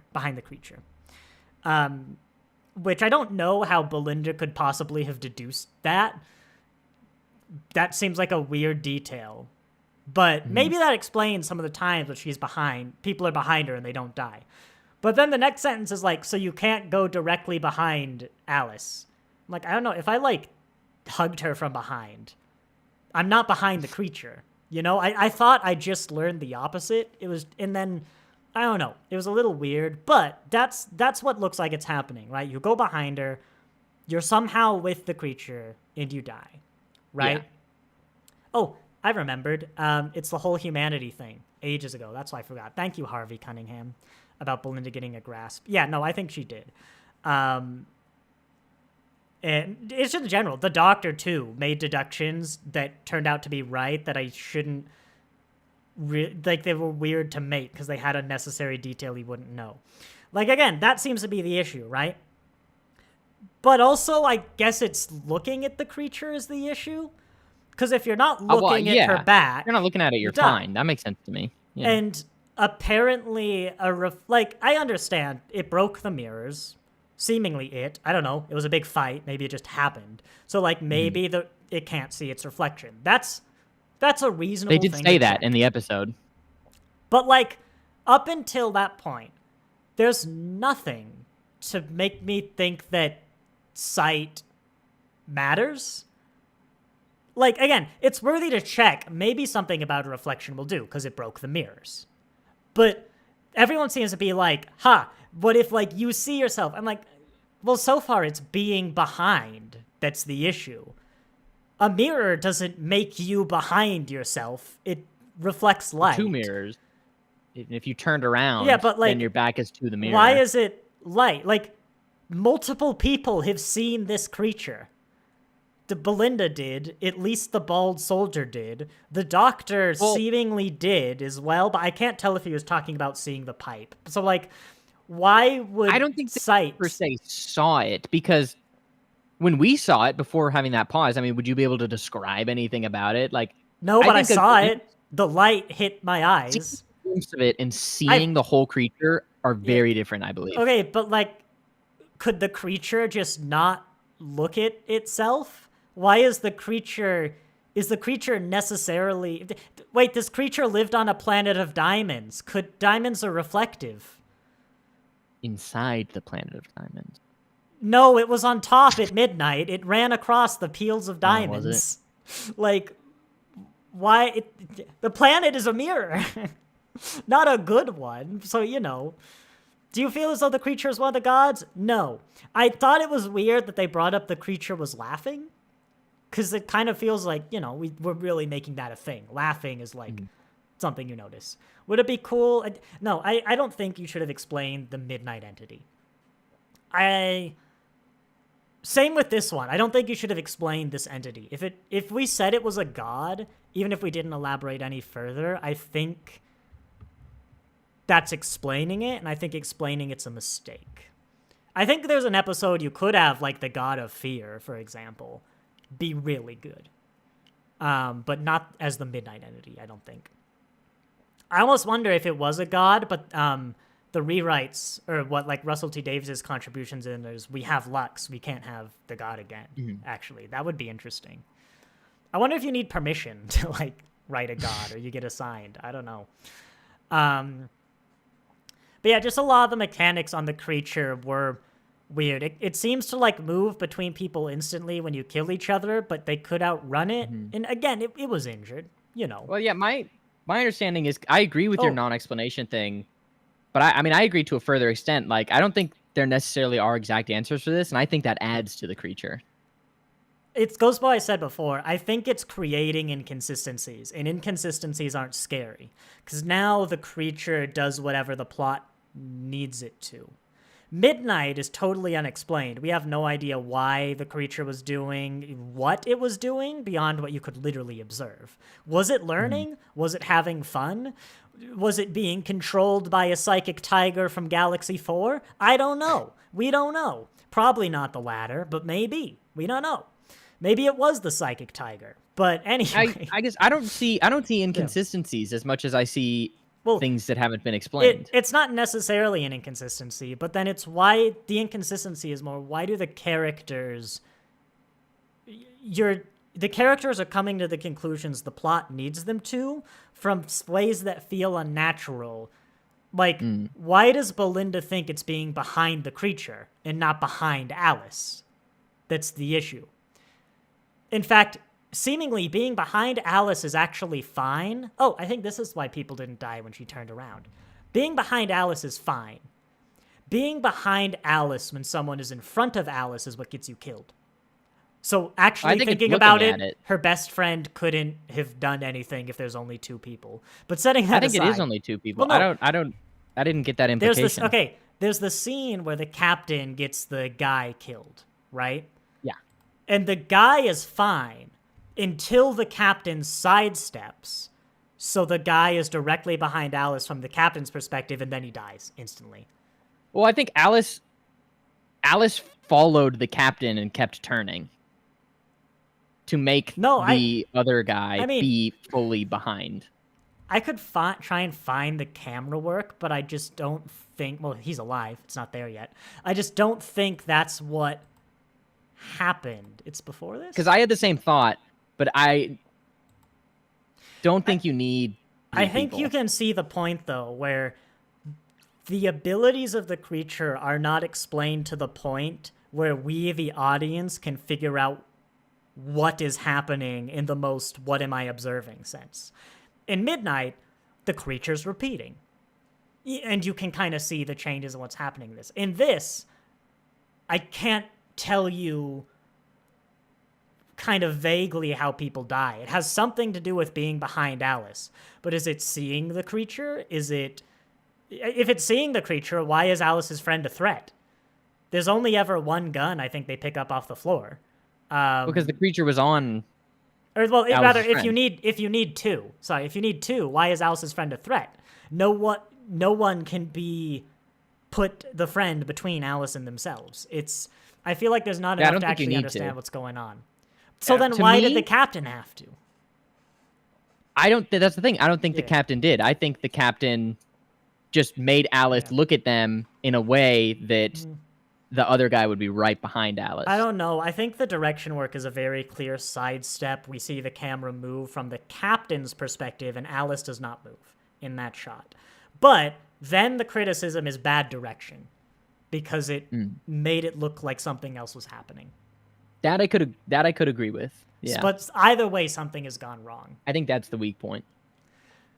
Harvey, I'd say the creature devolved at more power like 400,000 years ago from now. That's another possibility. I don't know. I don't know what we gain from it being the Midnight entity other than the ability to reference Midnight.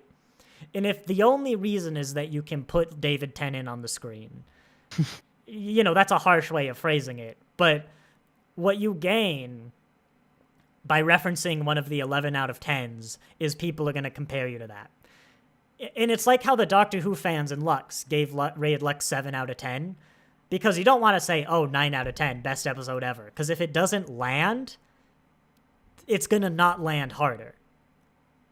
And so you can't be like, I'm going to be as good as Midnight. Because then if you make a decent episode, people are going to make fun of your massive hubris for thinking you could write Midnight. That's kind of my take on it. Having not seen Midnight, I also feel like this didn't need to be attached to it because this exists on its... I mean... It's like nothing else changed when I learned it was attached other than had I known what the episode is, I would have been able to be like, it's a reference. But like this didn't expand on any original idea. Did Empire of Death need to be a sequel to Pyramids of Mars, from your perspective? Because that's a similar thing. You could just make it someone else. You could make it Hades, I think it expanded because it built on the character of Sutek, and that Sutek has been there throughout the journeys, and... So if the creature I think it added to Sutek. If the creature in this episode had powers that were more in line with the Midnight entity, would you be like, yeah, this is a good sequel? If it added, if it continued sort of...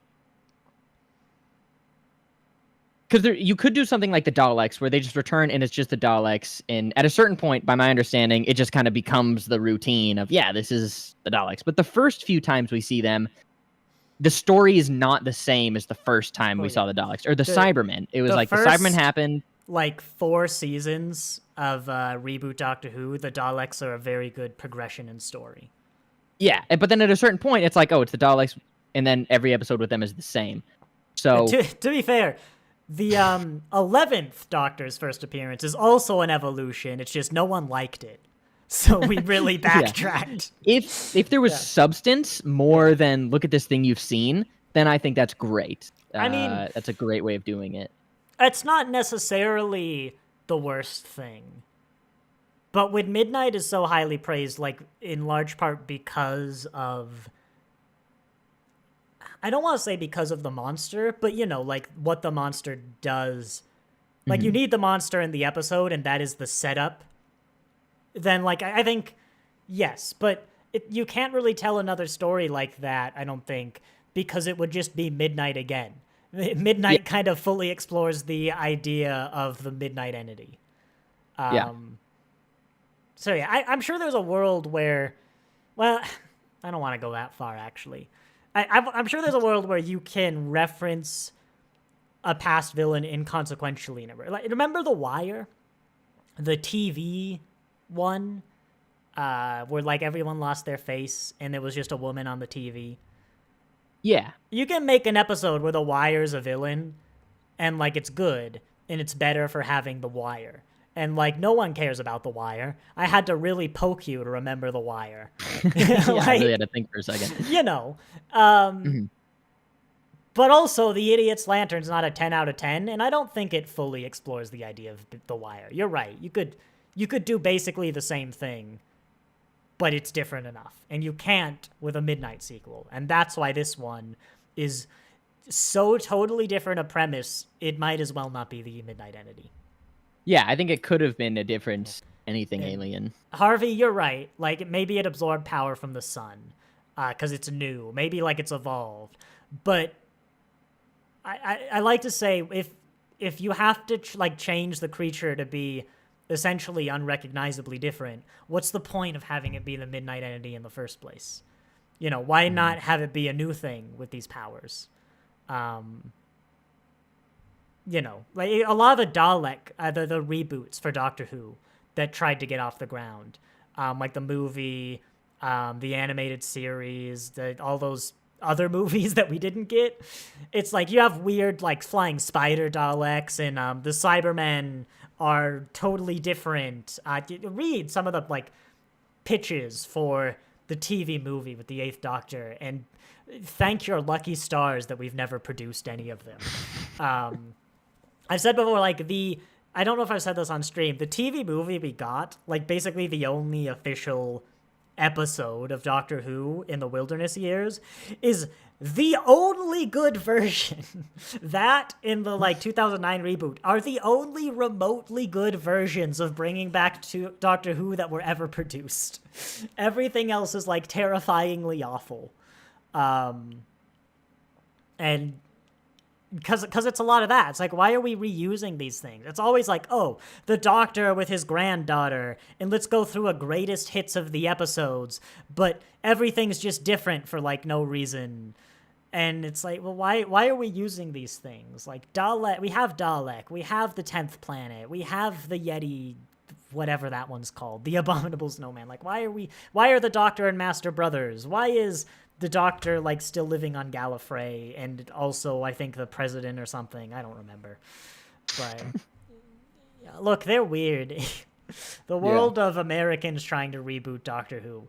Some people are like, oh, Doctor Who needs another hiatus, then we can bring it back in a few years. It's like, do you remember? Do you know the horrors of trying to bring back Doctor Who? Yeah. Gosh, where are we in our scene by scene? This struck me a lot more on my second watch through. How much of a massive dick everyone is to Alice with those translator things. Like, for the soldiers, there's elements of making sense in their dickishness, like you said. But, like, the Doctor especially has two moments where he attempts to communicate in a way that Alice cannot hear about Alice. It's telling Belinda to look after her. I can kind of understand the motivation. Let's not freak Alice out. Ignoring kind of freaking out what a secret message might have been. But, like, the Doctor, that's his name, is telling Alice's nurse to look after her. Yeah. I know. That's not spooky. That's not like, there's a scene, right? Minor spoilers for 13th Doctor Witchfinder. That's the episode with the blind girl, right? And the girl's dad has disappeared. They think there's something weird. Basically, the Doctor thinks the girl's dad has died, right? And she says some reassuring thing to the girl to get her not to panic. And then she's like, I'm going to draw a map of the house or something. And then she gets a marker, and as she's saying that, she's writing on the wall for the companion who's going to stay with the girl. And the camera shows, and it says, her dad is probably dead. Keep her safe. Not scaring the blind girl, taking advantage of her disability to send that secret message. And it comes back. Later on, the girl's like, that was not a map. I know what writing sounds like. Yeah. But I can kind of understand the motivation, as like horrible as it might be. You can understand what's happening.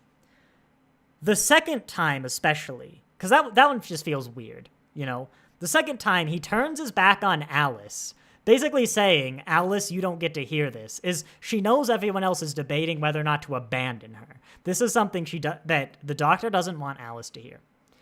And it's telling everybody how under no circumstances are we going to abandon Alice. Yeah. Why can't Alice hear that? And he turns around and Alice is begging, like, don't turn your back on me. He's like, oh, sorry. Well, it's like, what, did you not realize? My interpretation of that was she was afraid because of the monster that's been on people's backs. And so I kind of liked that moment for Alice's character. She's been traumatized by this back creature, and so it's like, don't turn your back to me. God, that's even worse. No, that's even worse. I didn't even think of that. Which is how I read that situation. But like, the soldiers constantly turn their devices off. I don't know why that's not always on. And like, it was really disgusting, honestly, especially from Belinda and the doctor. I can accept the soldiers being dicks and like some military thing, but also they had that line where I don't know what the doctor signs, probably something like "ignore these idiots, look at me, I'm gonna help, I'm the doctor," But by the way, Disney Plus's subtitles didn't say either. That bit was blank. So like, even as the audience, you don't know unless you know sign language. Then the soldiers are like, please keep all communications audible. And the doctor has almost the nerve to judge them. He's like, doesn't matter the time. Sign language makes some people uncomfortable. It's like, no, doctor. We found the only survivor in a base that was absolutely massacred. Half the people are shocked. Half the people have everything broken next to the body of their dead friend. I think at this point she may have admitted to having shot. And this is a military engagement. You're basically an unknown and we need to go. I don't think it was the sign language, doctor. You know what? I'm just going to say, I think you probably shouldn't have had secret communications in a military operation with an unknown agent, who I don't think we had yet confirmed the identity of. Maybe we have, but like, that one was really... I'm like, I feel like you're trying to make a point here, but you don't really understand. Like, I don't know. It's like, if you would speak in Polish, I'm like, they probably would have been like, hey, please don't speak a language that not everyone here can understand. Yeah. I don't know. But I don't know if I have there's that interaction much to say about this. Yeah, there's the arm. It's illegal to have a nurse who can't do sign language. Which I'm curious on some of the laws. Like nowadays regarding the medical things. I don't think you have to learn sign language to be a nurse, but I feel like, admittedly without evidence, there's something about basic disability rights. You do I also need could to be have entirely wrong. Translator available as far as I know. Yeah, an interpreter. I don't know, but probably not universally. Because like, you also, I don't know if it's illegal to have a nurse who, again, can't speak Polish for like the one. I don't know why I'm picking on Poland. Is no. Hospitals need to have the resource for that. Yeah, well, that's what I figured. I'm like, you'd probably... But no, good law. As long as it's feasible, good law. But definitely you should have the ability to communicate. Yeah. I don't know if I have anything to say about the well. I saw someone who knew there would be a sequel, because Russell T. Davies said it, and wondering if it was going to be The Impossible Planet, which also had a big pit with the devil. Yeah. Is this their hydroponics bay? Good question. No. Yeah, I think there's really not a whole lot to say about the scenes. You know? Yeah. Well, what we just passed was Okay. Wait, was that the first? I think that's where everyone scare? else learns there's someone behind. Yeah, the jump scare would have been a One of little the bit jump before scares. here. Yeah, which was beautifully done, very Insidious remnant, a very popular jump scare in horror media. Oh yeah, that one was Adored it. spooky. Adored it. That was really well done. And the whole scene of everyone figuring it out. Yeah, I enjoyed it. The episode went from being really enjoyable to me to like, I was gripped. Yeah, I was like fully in. This section was one of the ones that really worked. Yeah. There is a critique I saw on Reddit I initially disagreed with. It's common enough, so I'd like to talk about it. But on my second watch through, I actually totally agreed. I don't know if I can get a shot. Where's the one where everyone's going to start dying? Oh my gosh, that's actually pretty late in the episode. A lot happens. Oh, that's a good one. For a lot longer than I thought.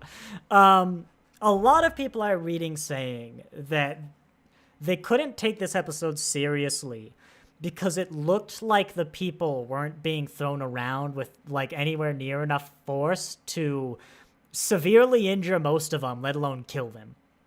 Yeah. And so they didn't find, then they thought it was honestly comical that what used to be the terrifying midnight entity is now like just tossing people about.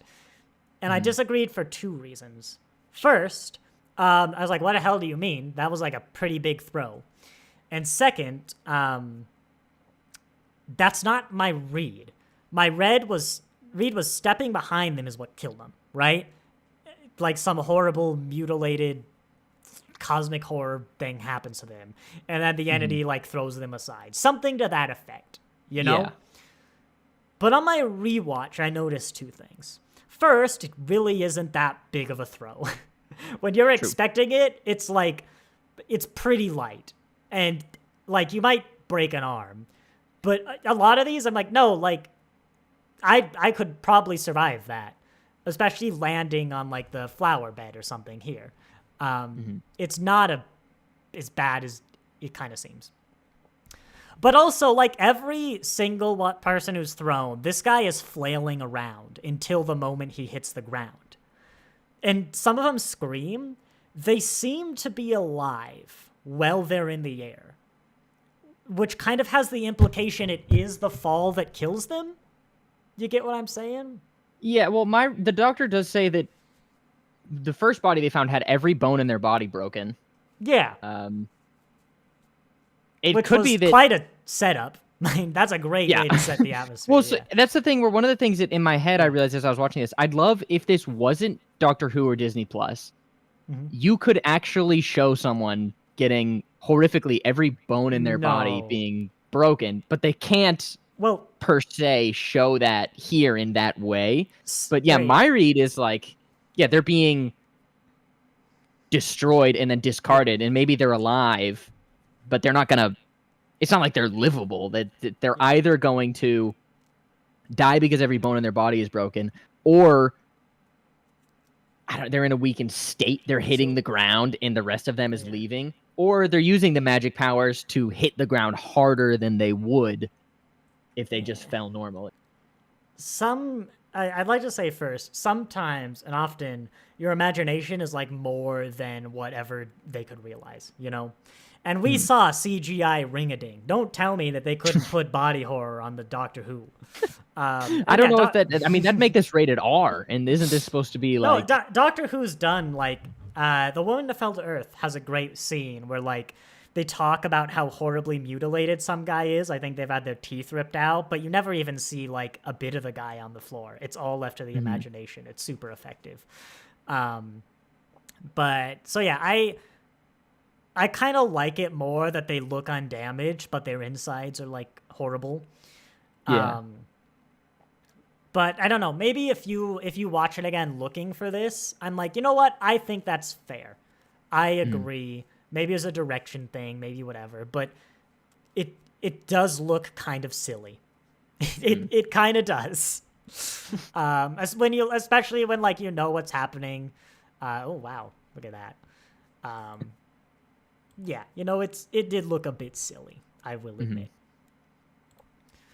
I don't know if we have anything else about No the big Earth. scene. That's what we realized on that Oh scene. yeah. Okay, so I liked the Doctor. It's like the Earth should be in this federation. You Yeah. don't know them. That's big, right? For some reason, oh yeah, I also remember you talk about how like this man has his neck broken. No, everything's broken. And then 2 seconds later, Belinda examines someone. Is like their neck's broken too. Belinda, okay, but like, are they also totally eviscerated? Yeah. Like, I don't know. Can we maybe follow up on that? That was, again, like, why are you doing this? In a similar vein, after learning that Earth doesn't exist in the future, for some reason we have the scene again with Belinda, except worse. Because I realized that the Miss Belinda Chandra did look exactly like humans. So Belinda is aware of aliens that look like humans. I don't like it, but that's a Doctor Who thing. Let's set it aside. All she knows is she's 500,000 years in the future. In space, humanity exists in space somewhere, but the universe is really, really big. I know girls aren't good at maths, but that's a lot of light. Sorry. No, there was a scene where someone has probably unnecessarily explained how big space is, and someone doesn't know about Earth and humanity. I meant to look up a tiny country to ask you if you were familiar with it so that you could say no and I could joke about how it doesn't exist, but I forgot to do that. It's the thought that counts. Yeah, but you get my point, right? Is that Yeah. why would I get that, she could rightfully be freaked out. Like, did something happen? She has a lot of reason to believe something happened in the past. She's expressed concern. Does, like, Earth not exist? But I don't know. Maybe she'd ask the Doctor, like, hey, is it weird that they don't know about Earth? Like, if you don't know all 200 countries on this planet, no way you're going to know every species in the universe. I think it makes sense to me. And because the Doctor told her at the start of this episode, there's always humans. They capture the stars. They go everywhere. Okay, and but then she's talking about it with the girl and only gets cut off when the creature kind of shows itself. Supposed to believe that humanity went literally everywhere in the infinite universe? I mean, I guess you could say that's the reason, but it feels quite like narcissistic to just assume any random alien you meet's gonna know humanity. The Miss Belinda Chandrites didn't know about humanity. And they had a human leader. Not that they knew. I don't know. To me, I think it makes sense. To me, I kind of get it, and I'd be freaked out if I was in Belinda's shoes. Again, in the writer's head, this episode makes perfect sense. Yeah. 80% of that got on the screen. And the scene just felt unnecessary. I'm like, oh, we're going to Well, do I this liked one it. again? I mean, they happened simultaneously just about, and Belinda's was quick, and both characters needed to learn that, and they were in separate rooms. But could you just have Belinda learn it, and then she tells the Doctor at the end? Because the fact that Earth doesn't exist doesn't come up till the end again. We just had to learn that at some point before everyone died. I don't necessarily think it was worse either, because it was different, because that's how Belinda would react. And Belinda would not react how the Doctor reacts, and the Doctor would not react how Belinda reacted. Okay, I kind of think they reacted the same. I get that take, but I still feel personally the scene was unnecessary. I think if it dragged too long, if it dragged, I'd have a big problem with it. But as it currently stands, I'm pretty all right with it. Curious. We're at like 47. Yeah, Doctor Who doesn't usually go too long beyond 45 because it still airs on the BBC. But I kind of honestly, I know watching it on the BBC can be pretty big for the UK. But like less than 2 million people watch these episodes on BBC One nowadays. I feel like we'd gain more if we just said, okay, it doesn't air on BBC One. Or I guess it's their biggest show. It probably has to in some way. But is there any way we could let Doctor Who like take an hour if it needed to? Yeah. Because one of my favorite things about the streaming era of media, particularly the American productions that, are streaming only, is that, a lot of shows like the Star Treks are 45 minutes, like they've always been. But you know what? If an episode needs like 57, keep your 57, Yeah. like plenty of episodes get ruined from cutting down, and I feel like we would gain that. The basically only complaint I've seen about this season, which is incredibly popular so far by the fans, as much as I might find that bizarre for the first and last episode. Lux was great. Is the pacing. Is like I've seen people say literally every episode this season could have used like 10 more minutes. More time would be beautiful. I'm honestly not sure about this one. I feel like it was fine. I was actually shocked how late it was that like the action kind of started kicking off. Yeah. But like maybe my complaints with the Robot Revolution, not all of them, but a lot of them, like not knowing Sasha 55, could have gone away if we had 10 minutes. And someone pointed out, like, actually seeing the Doctor integrate into the Rebel Society might have been more impactful. I don't know about what you're crazy about Lux. Lux was just great. Like, if anything, Lex could have done with trimming 3 minutes and then we're good. That my complaint is cut a bit. Yeah, I think this second season of Shooty, so far has presented less of that issue, but throughout like the first season, I would definitely agree. So I'm gonna call it this because people aren't counting Joy to the World, unless they are. I don't know. Boom was great, but yeah, these are Boom was really good. You can see Devil's Chord. It's the anti-musical crowd. Yeah, and also a lot of people got worked up like they were pitched a Beatles episode, which to be fair we were, and it just wasn't that. Why is OBS decided to capture my YouTube studio thing? It's not even the same window, and it's doing it weirdly, and thankfully it's not anything, like, bad. The stream keys stay hidden, and they're not even open. But, yeah. Chrome's being Chrome. Or OBS. Someone's being someone. Yeah. I don't know. I still have no idea how I'm going to rank this episode, by the way. Wait, there was something else about, I think, Belinda. Yeah, hated the nuts and bolts here. Knowing about Earth. Oh, yeah. So, the nuts and bolts. Where'd they come from?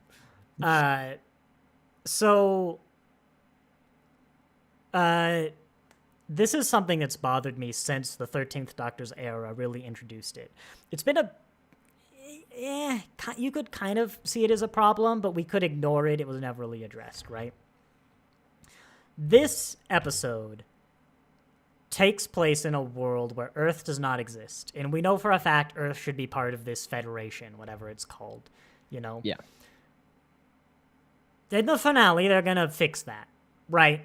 We're just spoilers, you know? I haven't read the leaks, but that's going to be fixed. And time's going to be put back on track. Meaning the events as presented here cannot happen. This timeline just cannot exist. Hypothetically, we could have basically the same scenario where we don't bring up Earth doesn't exist, but this timeline will not exist because Earth is pretty gosh darn influential. I imagine they'd still set up a mine. I mean, someone mentioned wars. Maybe Earth could have avoided that. Who knows? Why do I care about anybody in this episode when they will never have existed? I think that's where I felt you were moving here, and I think I have a rebuttal, because... Now, I'd like to give Doctor Who's sort of official explanation right now. There's still... Oh, yeah, you first. Oh, we have a delay. we do. That's why we're talking over each other. I paused, finished that sentence, and paused again, and then you started. So in the 13th Doctor, we kind of addressed that... Because, of course, there's been contradictions in Doctor Who, and no one's ever kept track of humanity's future. We've had some things like the Great and Bountiful Human Empire, but, you know, those don't really last beyond the season or two they're in. And, of course, Doctor Who's so old, we've had episodes in the 60s that are set in the space year of, like, 2018. And, you know, we're all in, like, a spacefaring utopia at that point. And obviously we aren't in the real one. So... they basically say that when the TARDIS goes to the future, which first off establishes like our present day is some absolute present day of the universe, which I'm not a fan of any. I just think that's less interesting. It basically goes down some like possible timeline. And like, this is a way the future can be.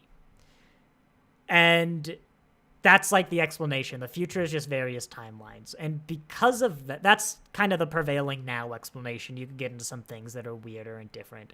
And I've, for one, personally, again, just find that less interesting. That's an opinion.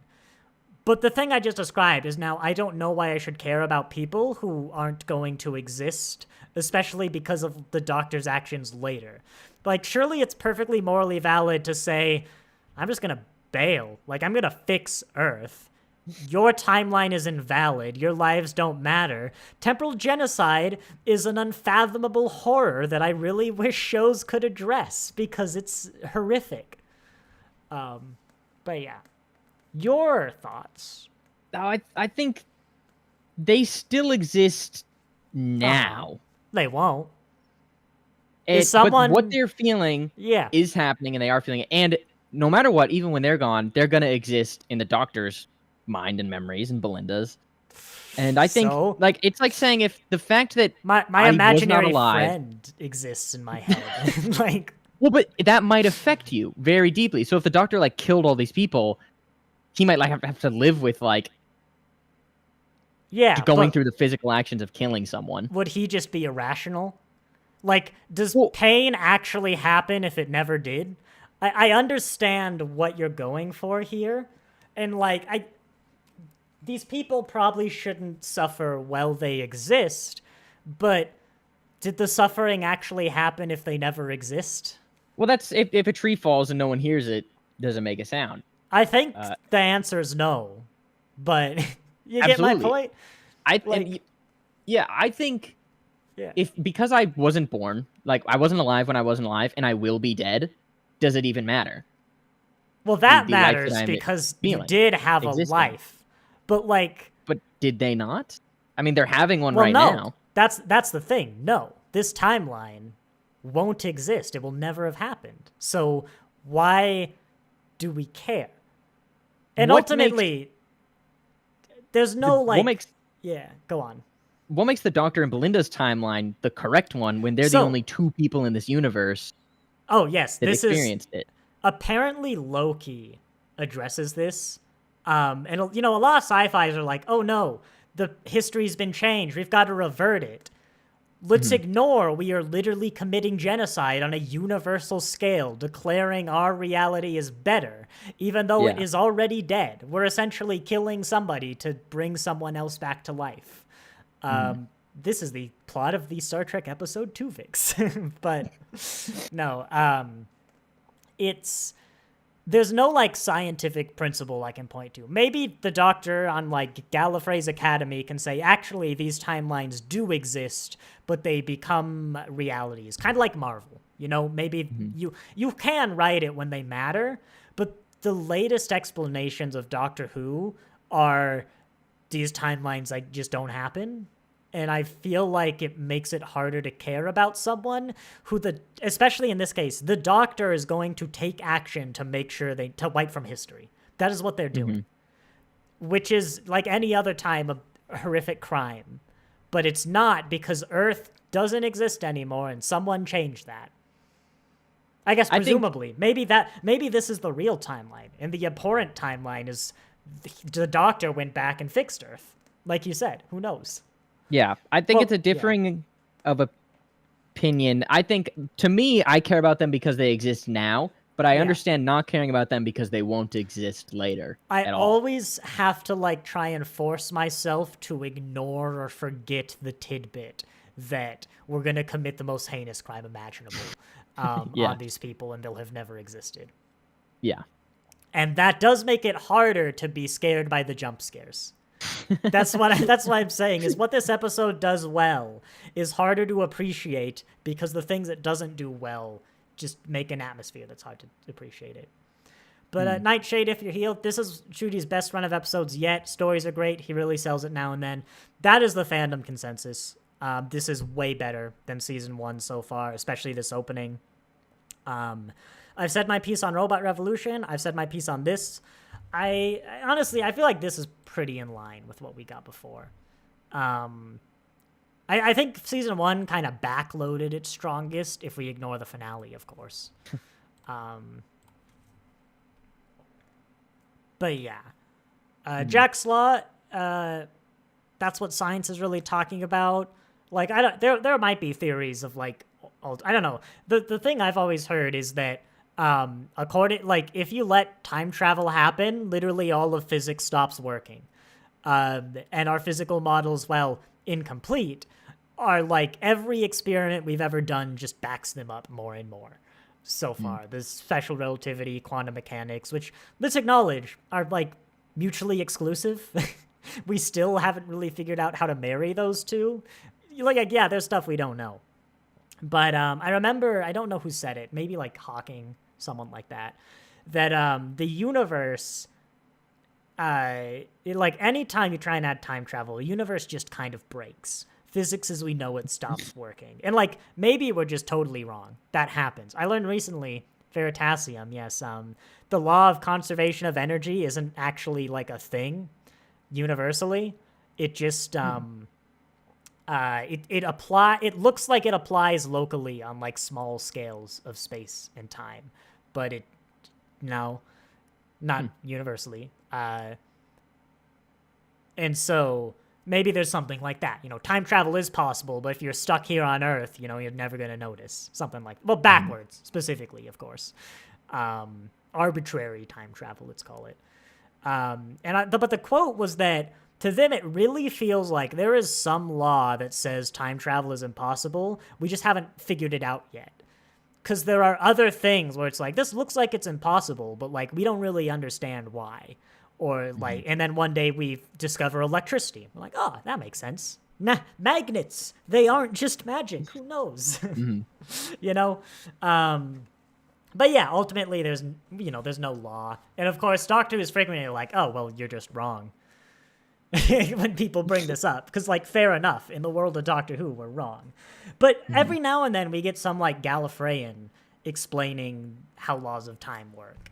Mostly in the EU. And so you could write fictional rules of time travel. And yeah, I think some of the Gallifreyan rules would allow these people to live, but also usually the Gallifreyan rules are like epistemically horrifying, and like you live in a dead reality collapsing in on itself in some horrible loop because, hey, you said I was allowed 3. The Nazis weren't supposed to be in World War II, but someone went back and changed that, and now you're in some like cosmic pain reality that doesn't want to exist. It's like, yeah, that's what like Gallifrey does, on a Tuesday, so that just so like you don't have to see the president spill the coffee on their shirt. That's kind of what Gallifrey. Can't have that. Yeah, no, that's bad. The dimension of suffering is totally worth that. Yeah. Yeah. Ends justify the means. Yeah. I mean, it's Gallifrey. They can't look bad. They're not the bad guys. No. I don't know. Anything else kind of coming up around here? He talks to the thing. He does knows talk his name. Yeah. Would that be his real name or his doctor? Someone pointed that out too. I just took that as the doctor, but it might be his real name. He cried. Yeah, maybe that's why he has a big reaction. Yeah, he cried, so it is a canon episode of 15th Yeah, Doctor. it's real. I actually, so right, here's a thing I want to point out. I told my wife before we watched it, the funny thing is I'm pretty sure David Tennant actually cries in Midnight. That's one of the things to show how like dire things have gotten. Wow. There's a point where he cries. He doesn't. He doesn't cry in Midnight. That was my imagination, but I don't know exactly what my point is here, right? Both Ncuti Gatwa and David Tennant do an excellent job portraying like when he's listening to the thing and then when things really start falling apart in Midnight. They both do great. Yeah. But now the crying's a drinking game for Gatwa. Yeah. And I actually had to sit there and force myself to appreciate how good everything else is because it just takes me out of it again. I was like, oh yeah, it's a 15th Doctor episode now. I can remember to tick that one off. But yeah. In the Confidential episode, he was talking about how he went to see like Harry Potter in the cinema That was his first time. His parents saved up a lot of money to send him. He's like, and you can't ask me to tell any more about her or else I'll cry. And I'm like, oh, it'll be a canon confidential.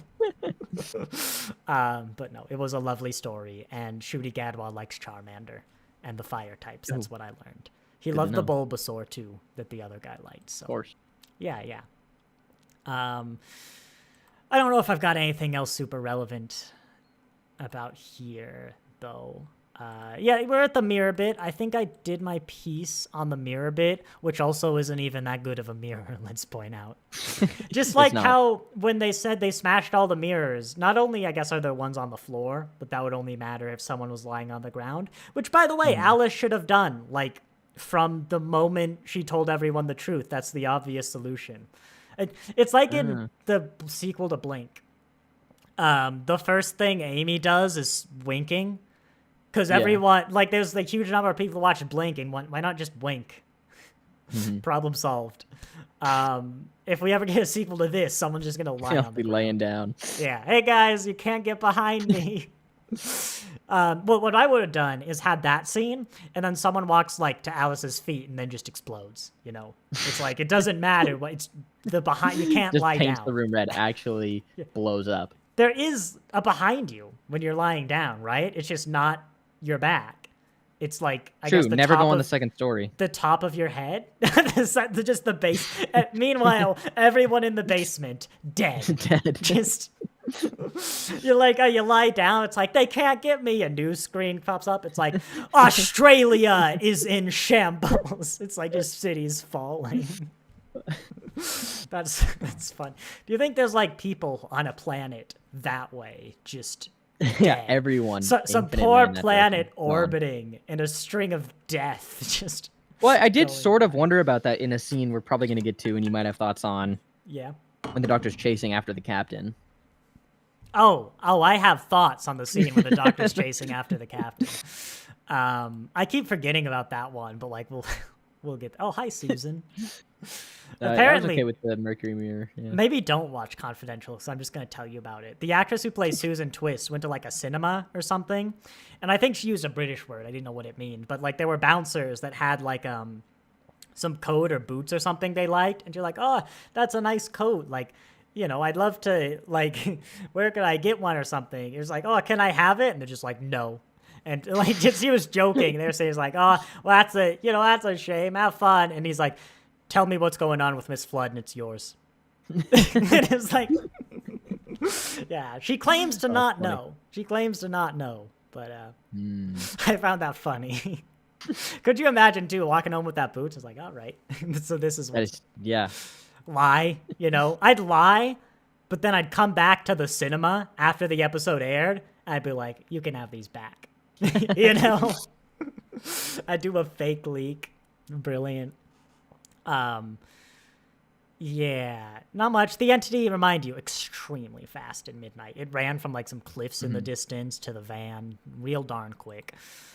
There wasn't really any reason for them to take their armor off in this episode, but they still did. They also put Alice Finley in the armor in like 10 seconds flat, so it must not be too hard to get dressed.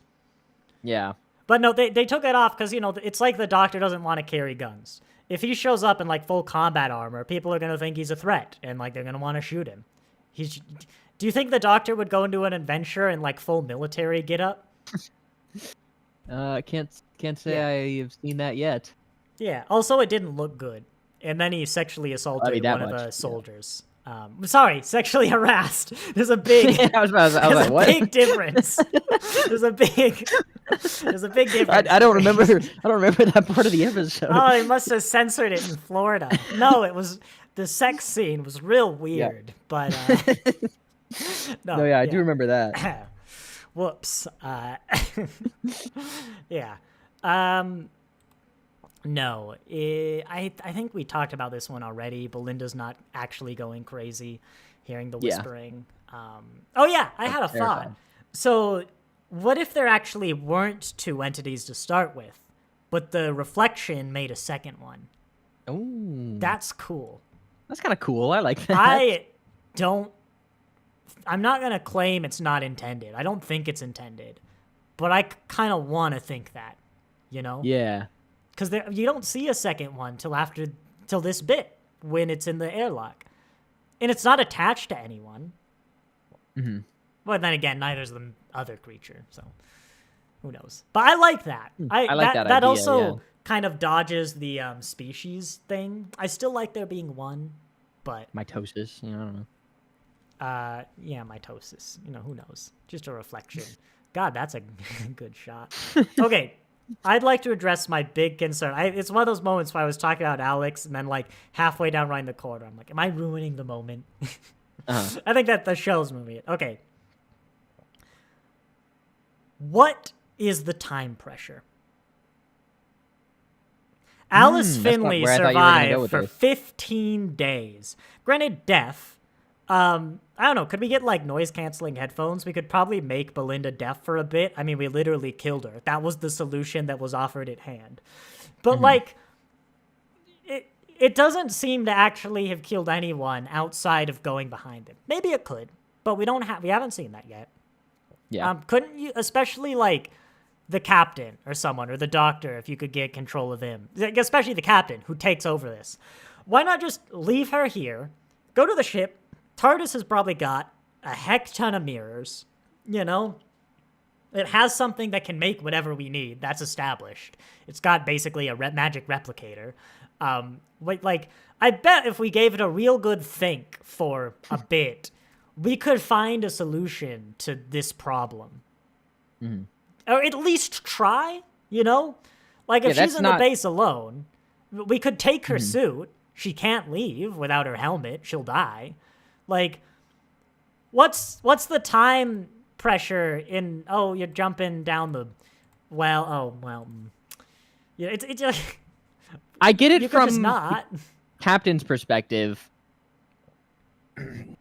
Like, I get the idea, of course, and why it's like kill the creature, and it's her job, and so she feels like there's this duty.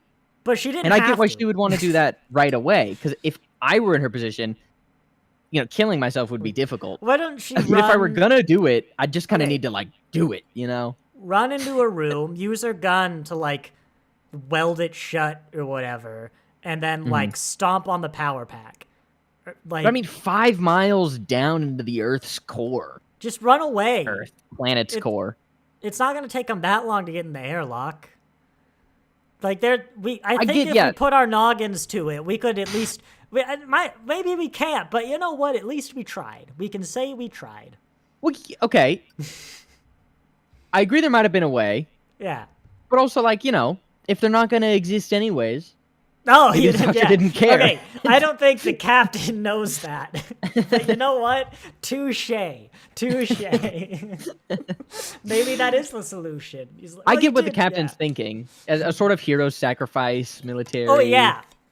But it kind of makes her dumb, in my mind. It's like, you didn't have to do it, though. It's like when, Superman uses, like, the kryptonite spear to kill someone, and I think it's Batman v Superman, and he dies.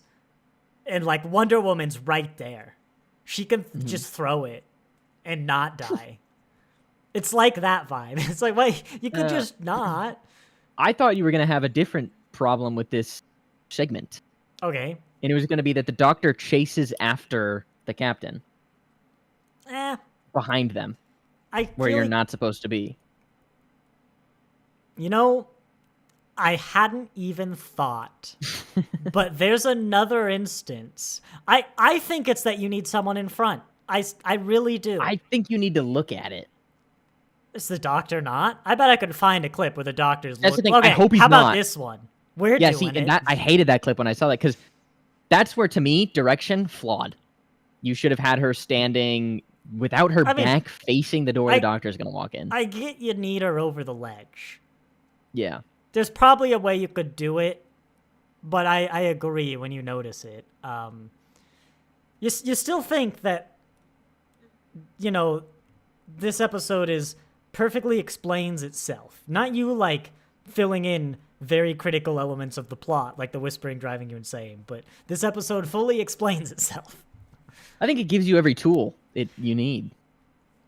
I mean, yeah, but I don't think you should have to deduce how the premise happened, for example. Well, to or me, some of the how... things were yeah. some of the things were really clear. Like, I thought the whispering made complete sense. I didn't know there was like kerfuffle going on with it.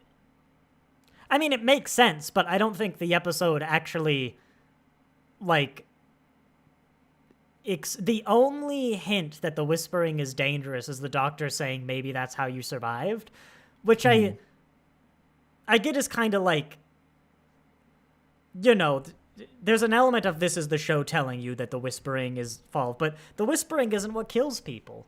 Maybe he says affected, you know, maybe he does, but I think I appreciate the mystery. To me, it feels like mystery. I can see how it might, in another light, look a little more like inconsistencies and gaps, because it also kind of sort of is those things. It's not explaining what's happening. I'm sure to me, I enjoy that flavor. I'm sure you could sit down with the writer and it's like, here's what happened. Or the writer wrote something else, and Russell T Davies made it the Midnight Entity, and in making those adjustments kind of broke what was Changed a perfectly sound. You know, who knows? You actually don't hear anything or like see the original writer in the confidential or like behind the scenes, which is apparently very weird. I don't think I saw the person who wrote Lux. Oh wait, I did. It was Russell T Davies. Whoops. And that's unusual. So there are episodes back in the day that Russell T Davies basically rewrote. Stephen Moffat did this sometimes too. And like the original writer had nothing to do with it. The Impossible Planet and Satan Pit is apparently one where it's credited to some guy. I don't know who. But apparently Russell T Davies liked some elements from the original concept and like completely rewrote everything with some of those elements. The original guy is like nothing to do with it. Kind of backed up with how the fact that guy's never returned to write for Doctor Who, apparently. So maybe something like that here. But that is just like wild speculations, you know? Yeah. But yeah, I did not feel anything during this because I'm like, you don't have to though. And it does feel kind of cheap that like the captain, it's a little better here because it's literally her job, but the doctor's fine with the captain sacrificing herself instead of the doctor sacrificing himself. Now, the captain's probably the only one who could pull off that shot. But this was something I was thinking about, too. There's a lot of mirrors in the TARDIS. There's probably something you could do to, like, temporarily kill someone. You know, or maybe bring the TARDIS closer. I know the Doctor doesn't like giving villains access to the TARDIS, so maybe he wouldn't bring it here. But, again, you could leave Belinda here. Like, I don't know. It wasn't the worst. But I will complain about other episodes, especially in like Chibnall era, where it's like the only difference is that it's someone who's not the Doctor who died. That's the difference. Whoops. Doesn't he really likes? It's a weird player. I'll say it's a weird. It's the worst player. I wouldn't go that far, but it is a weird. It's pretty bad. Yeah. I don't know. These suits are like tangentially related to that Matt Smith one I showed you. I don't know. This looks like the Space Babies uniform, right? Actually, let's just prove that. Doctor. I don't know. You're on a bad streak of uniforms reminding you of uniforms. Blood Space Babies. Let's see. I'm excited. You need to redeem yourself. It didn't come up. Oh wait, no, it was Susan Twist. I know we have two older women showing up everywhere. And yes, here we go. Let me switch to full monitor capture. It is the exact same uniform. No differences whatsoever. Cool. Two for Very two. Star Trek. Yeah. I wonder if she knows what all those buttons do. But there are interesting things here, right? There are interesting things here.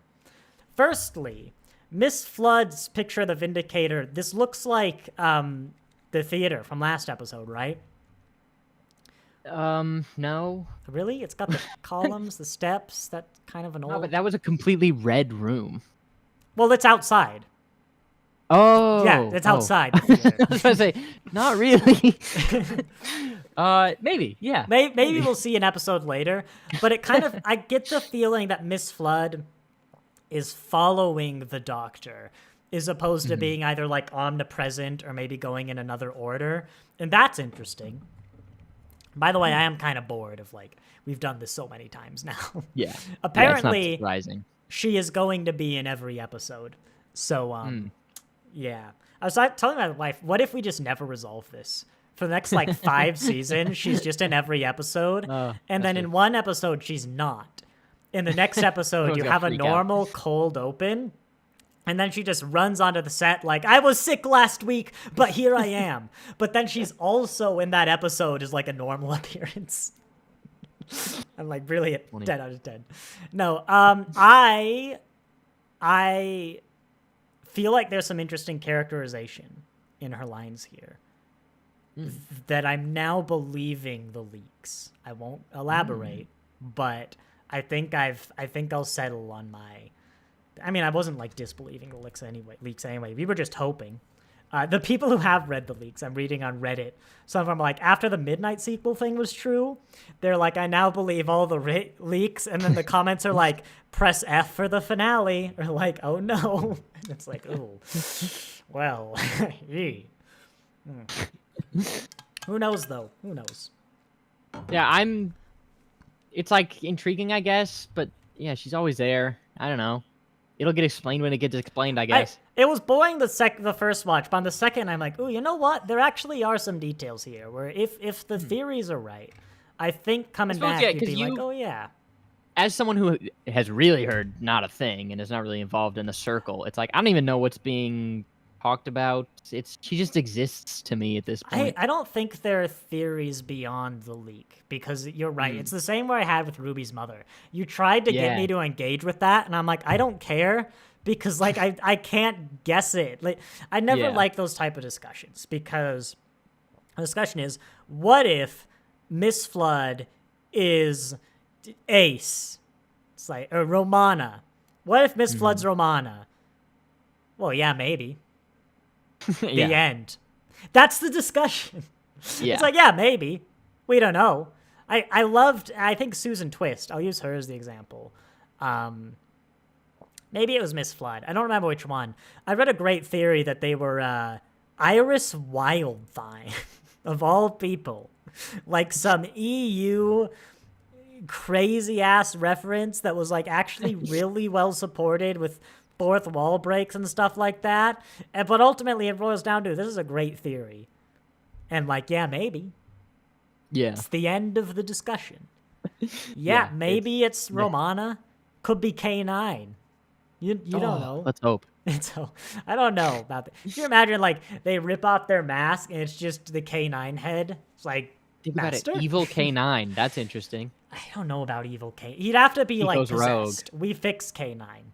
Yeah, he's a good boy at the end. What if it's Polish? The Polish robot.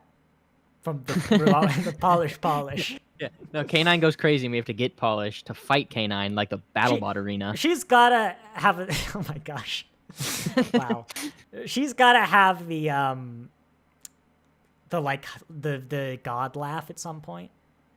Or you know what would be the twist? What if she's the Harbinger? I don't know, actually, now that I say that. But didn't they basically did that with Susan Twist? She was the Harbinger for Sutek.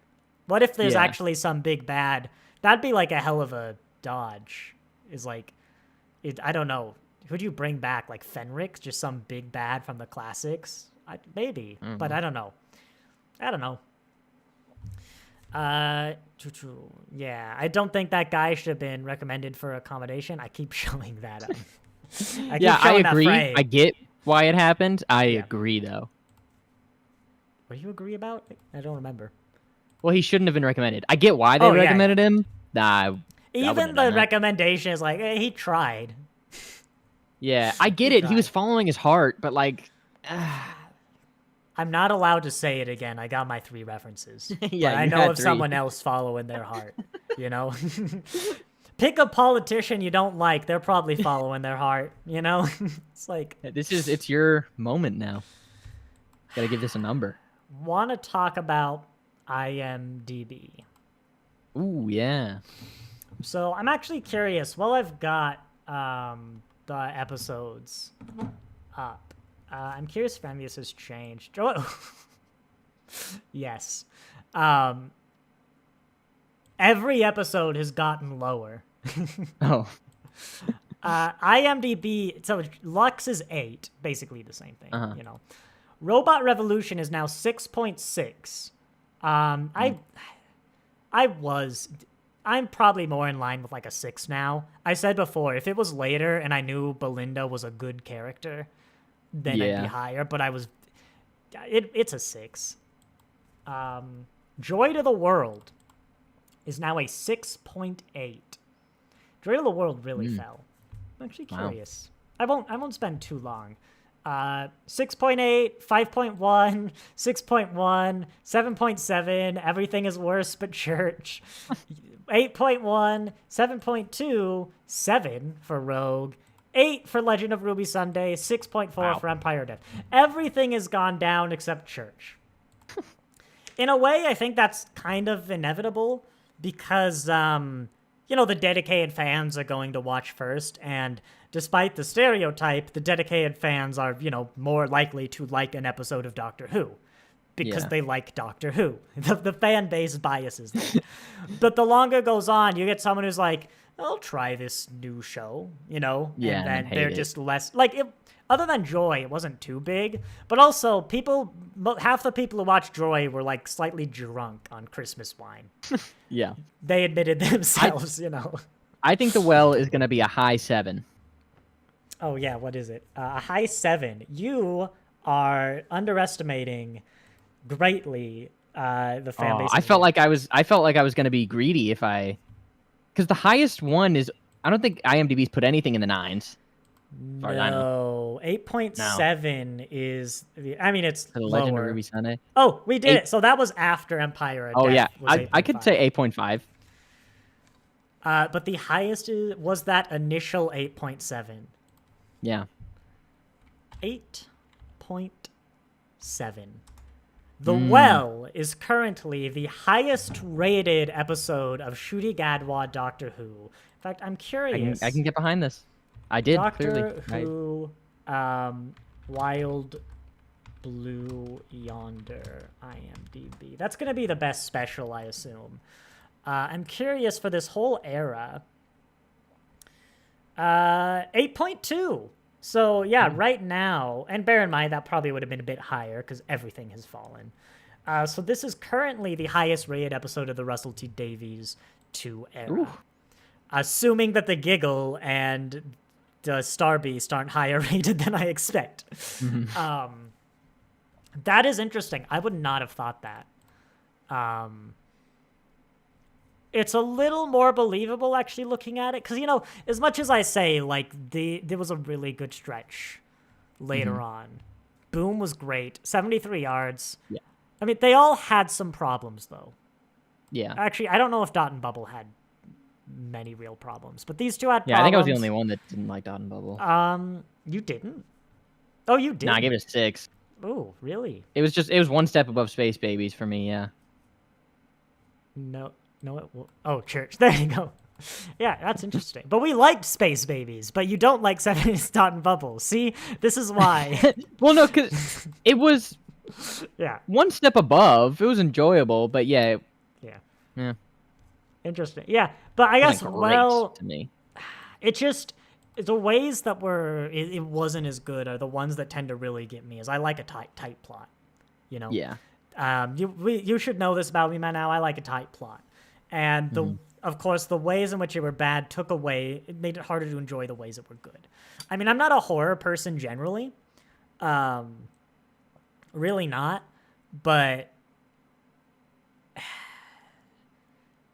Joy of the World. I think it was better than Joy to the World, but I don't think it was an 8. We cannot go. Oh, we already have gone into the 2 decimal places because of Lux. It's not Lux. It's worse than Lux. Like, easy. That's a no-brainer. It's better than Robot Revelation. It's better than a 5.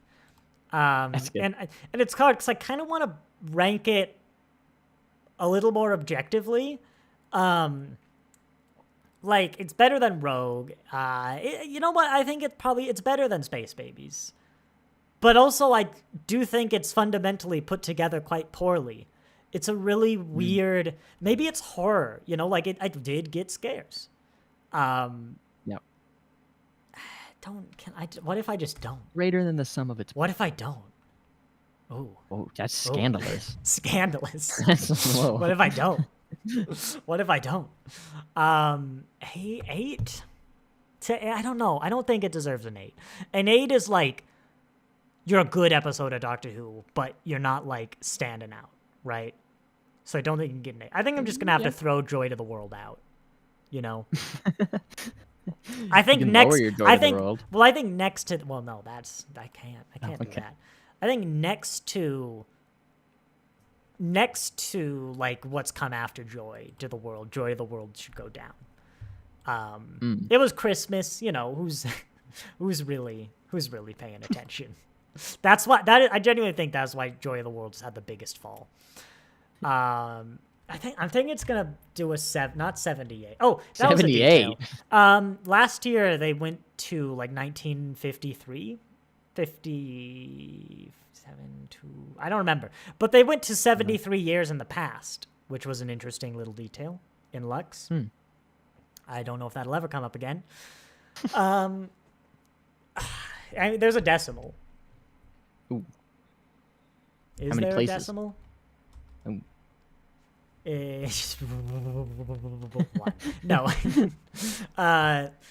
Yeah, I'm gonna let that 7 sit for a second. You know, I'm gonna let that 7. Averages 2 and 8. I might just let that 7 sit. You know, I feel like I can play around later. I mean, you and Alex. When was the last time you guys agreed like this? Did we? I don't know if we ever. I mean, to be fair, like these are essentially the same. I mean, I really think I disagreed with my. Like even I think these I really thought. I don't know. I've still got Control held down. Yeah, my wife and I have literally never had. Yeah. Wow. Except for season 1, we all agreed 8. We actually all just across the board. Season 1's like an 8. I might retroactively feel like that should go down and this season should be an 8, but we'll see. We got a lot. Yeah, we got a lot to really mess things up, you know. Yeah, we do. It's a Russell T Davies finale. Look, it's not gonna be good, you know. And to be fair, I don't know like anything about the plot. I just think I might know the villain of the finale, which actually, I don't know. It could be interesting. The villain does not ruin the finale. It's the Absorbaloff. I'm sorry. No, it's not. It's not. Miss Flood is the Absorbaloff. Oh no! It's the slab of concrete, like finally out for revenge. Turns out life is a concrete slab. Wasn't that good? Oh my gosh, I'd love an episode that unironically brought back the Absorbaloff, but like it worked.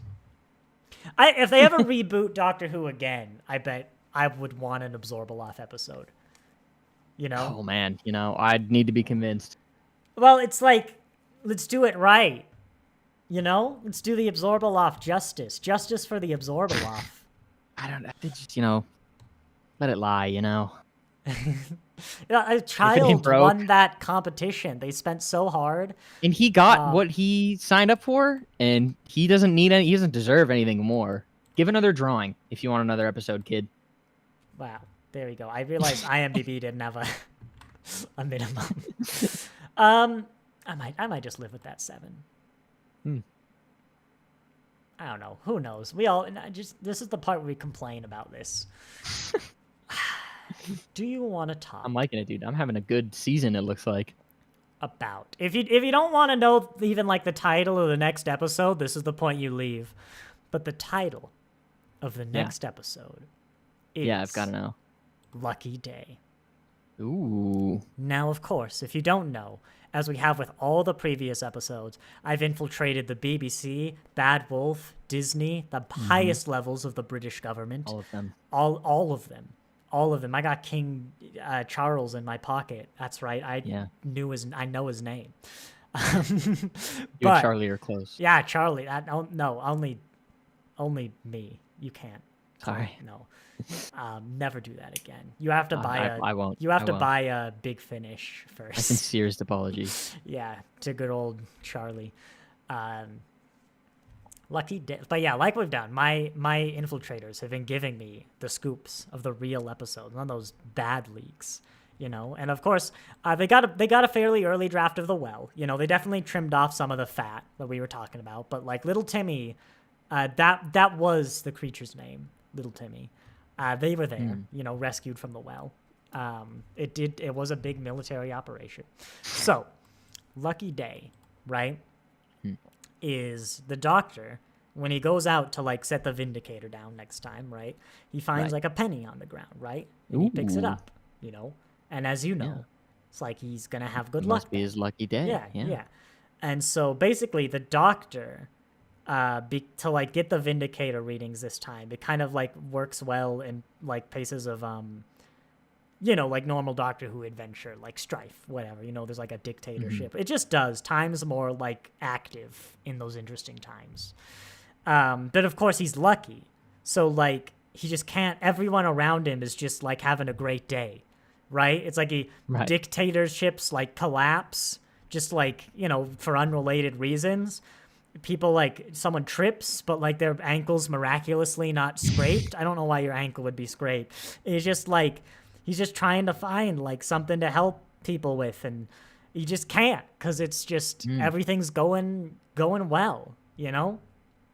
Yeah. And I guess that's it. It's an easy one. It's much more That refined. really raises. That's a real moral dilemma, because is it a lucky day because everything's going well, or is it unlucky because he has nothing to do and we have nothing to watch? Oh yeah, I gotta talk about license plates. It's probably gonna be very philosophical.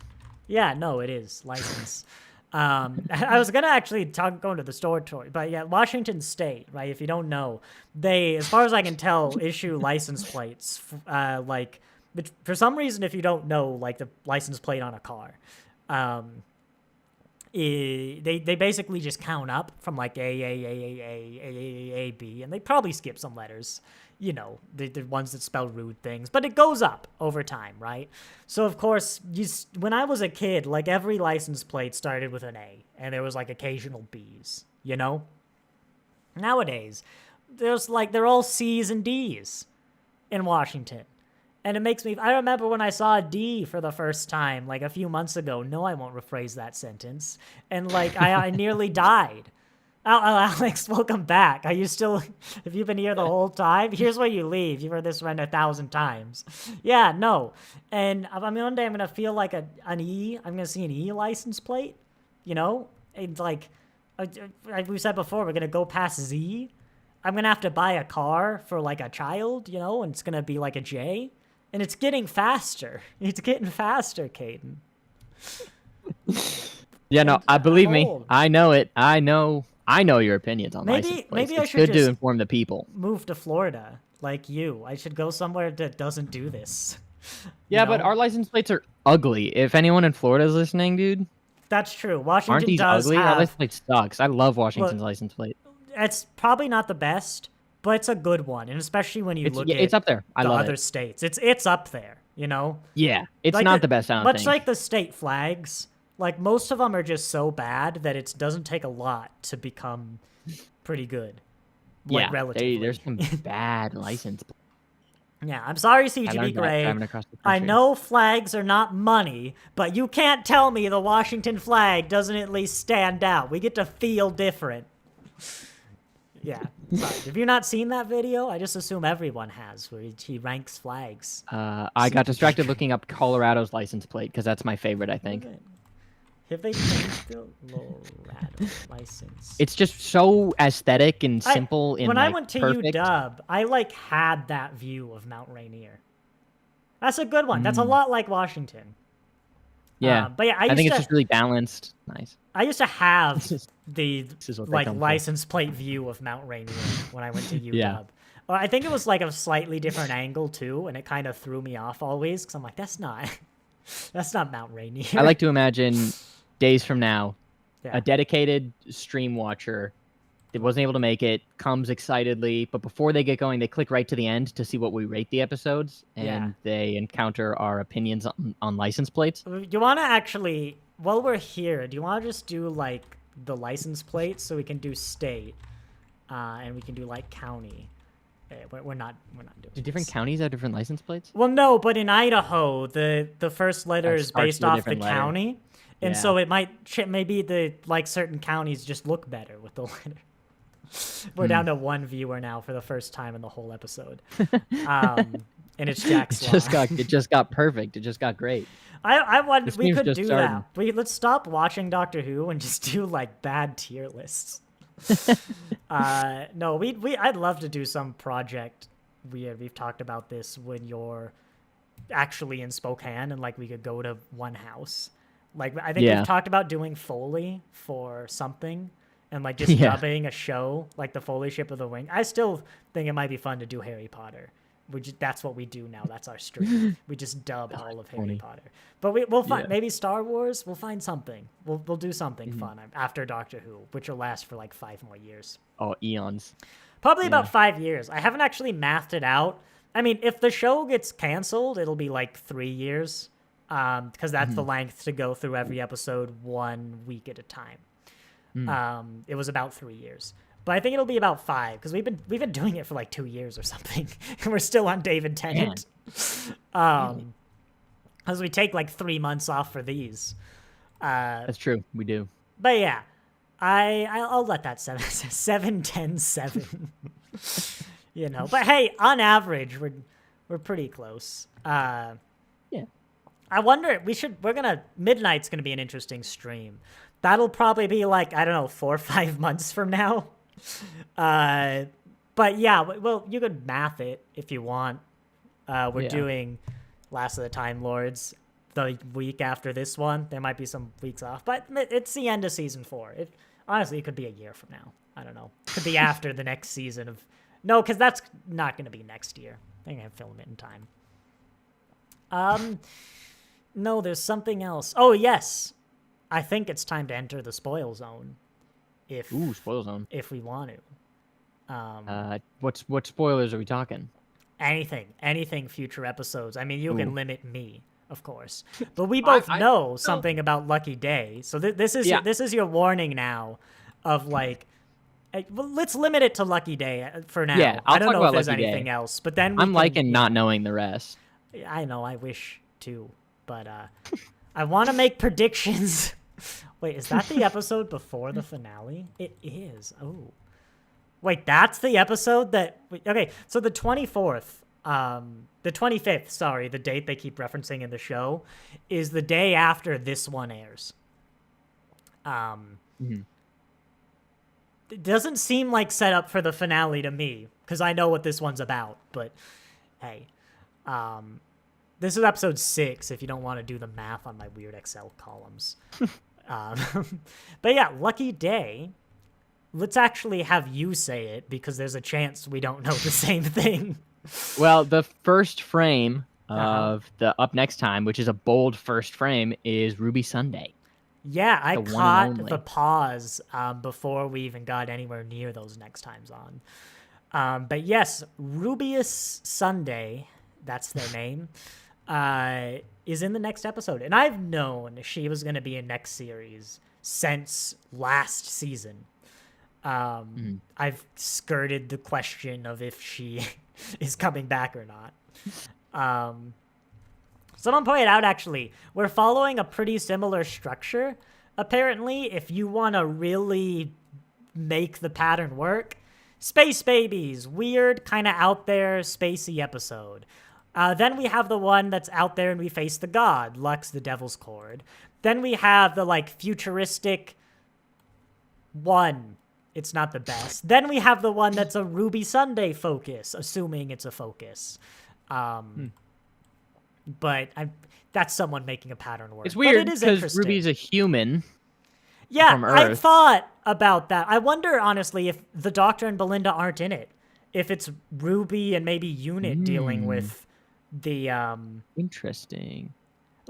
so maybe, if we pretend like my sources are going to be wrong. I mean, I pay them so much. I can't imagine them like not.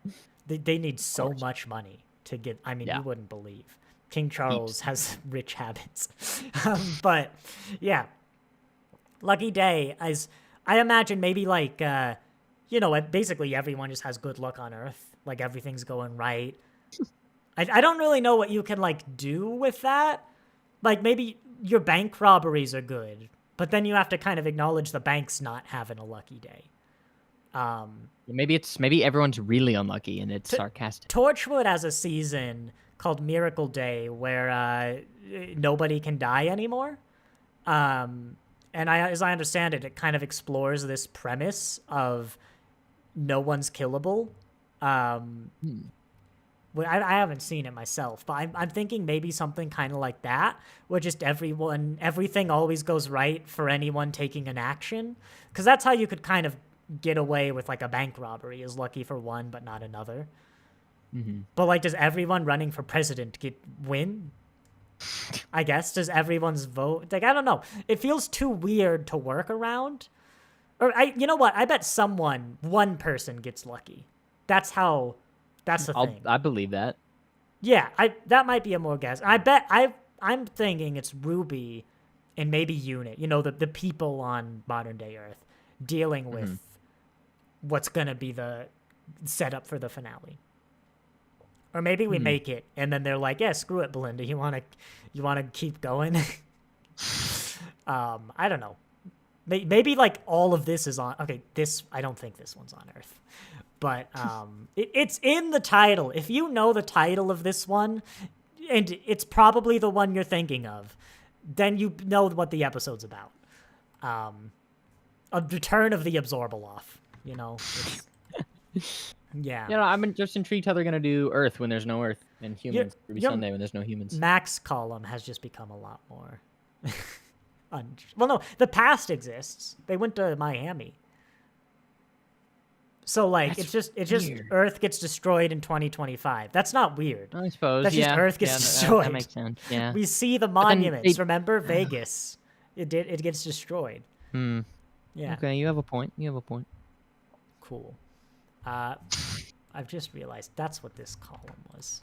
It's the after column for I don't remember what it's called. What the hell is it? Oh yeah. Ooh, actually, that is. There's something kind of similar with this name and one of those names. There's a common theme, so I am thinking this is finale setup. You're gonna make me not talk about my predictions for this one until. I think we're setting up something for this one, and I'm not gonna be allowed to talk about it until after it's aired. Yeah, and our average is just an 8. That like never happens except that one time. In fact, our average right now, 7.73. We actually are saying this season is worse than last, mathematically. Though bearing in mind, we both gave Space Babies a 5, more so that, like, it could, is like a baseline. So without Space Babies, it's an 8.8. You rolled a 4, too. I stand by it today. I think I've complained before. Pulls it down a little. Yeah, but like we gave Boom a 10. Yeah, Boom's great. This is actually a much wider spread. We have 10, 4, 5, and then a decent chunk in the middle. There's, I guess, I don't know. Should I put standard deviation on this graph? This is actually literally the same thing. Min 4, max 10. Min 4, max 10. The Doctor Who Reddits do a ranking where they actually have, like, across literally all of Modern Who, they've been doing it since Rose, they have, like, the percentile of how this one ranks compared to every other episode. They also have the standard deviation to see how controversial the ranking is. And those have been really interesting to see. Episodes, like, I think Lux was very up there. I think maybe top like 75%, but it also had a decent standard deviation. It wasn't the most controversial, but then you get things like Devil's Cord that have huge standard deviations. It's like, this is a midpoint, but like no one knows, no one agrees what this episode is. And so those are very interesting, but I'd have to remember how to program standard deviation. And yeah, then there's our averages. Are these just gonna make sense? Why divided by 8? 1, 2, 3, 4, 5, 6, 7, 8. That's right. So why is your average like? Huh? Happened. Why is your average? This is what the stream is now, by the way. Okay, there it is. It's parentheses. Doot and doot. There we go. Now it's the worst season you've ever seen because I'm counting it is 8 episodes and not. So wait, what's this average? Oh yeah, this is counting the finale, and then this is the finale separately. Got it. All right, it makes sense. Cool. So yeah, these are actual averages. I love this max column. 8, 10, 9.01. I don't know. This seems harsh. I'd maybe give this at like a 7.5 right now. Maybe Seems like an Alex 8. is having an awful season, and I'm having a great one. Yeah, Alex's does seem. You are loving this one. Your 6 is low, but other than that, you are loving this season. You're much more in line with the fan base as a whole, I think. And I'm going crazy. I'm trying to justify mine with more decimal places. But I am enjoying it. Lux is definitely a big highlight. And I did enjoy good chunks of The Well. Here's hoping, though. I'm hoping I'll get a 10. Did I have... Oh, yeah, I had a 10 in Boom. Yeah. I'd love... Please. Please. I'll cross my fingers. You don't want to know what that one is. In fact, you know what? No, I think it's a disservice to tell you what this episode is about. Much like Lux. Yeah. I want you. Then again, you kind of fell off Lux because you didn't even know what to think, in a sense. Yeah, but in a good way. You're gonna be like, man, I was hyped for dinos, and this wasn't. I don't know. There was a might be dinosaur in The Well. I don't know if you was? caught it. Yeah. Where? When she was running through the flames. Oh, the big skull.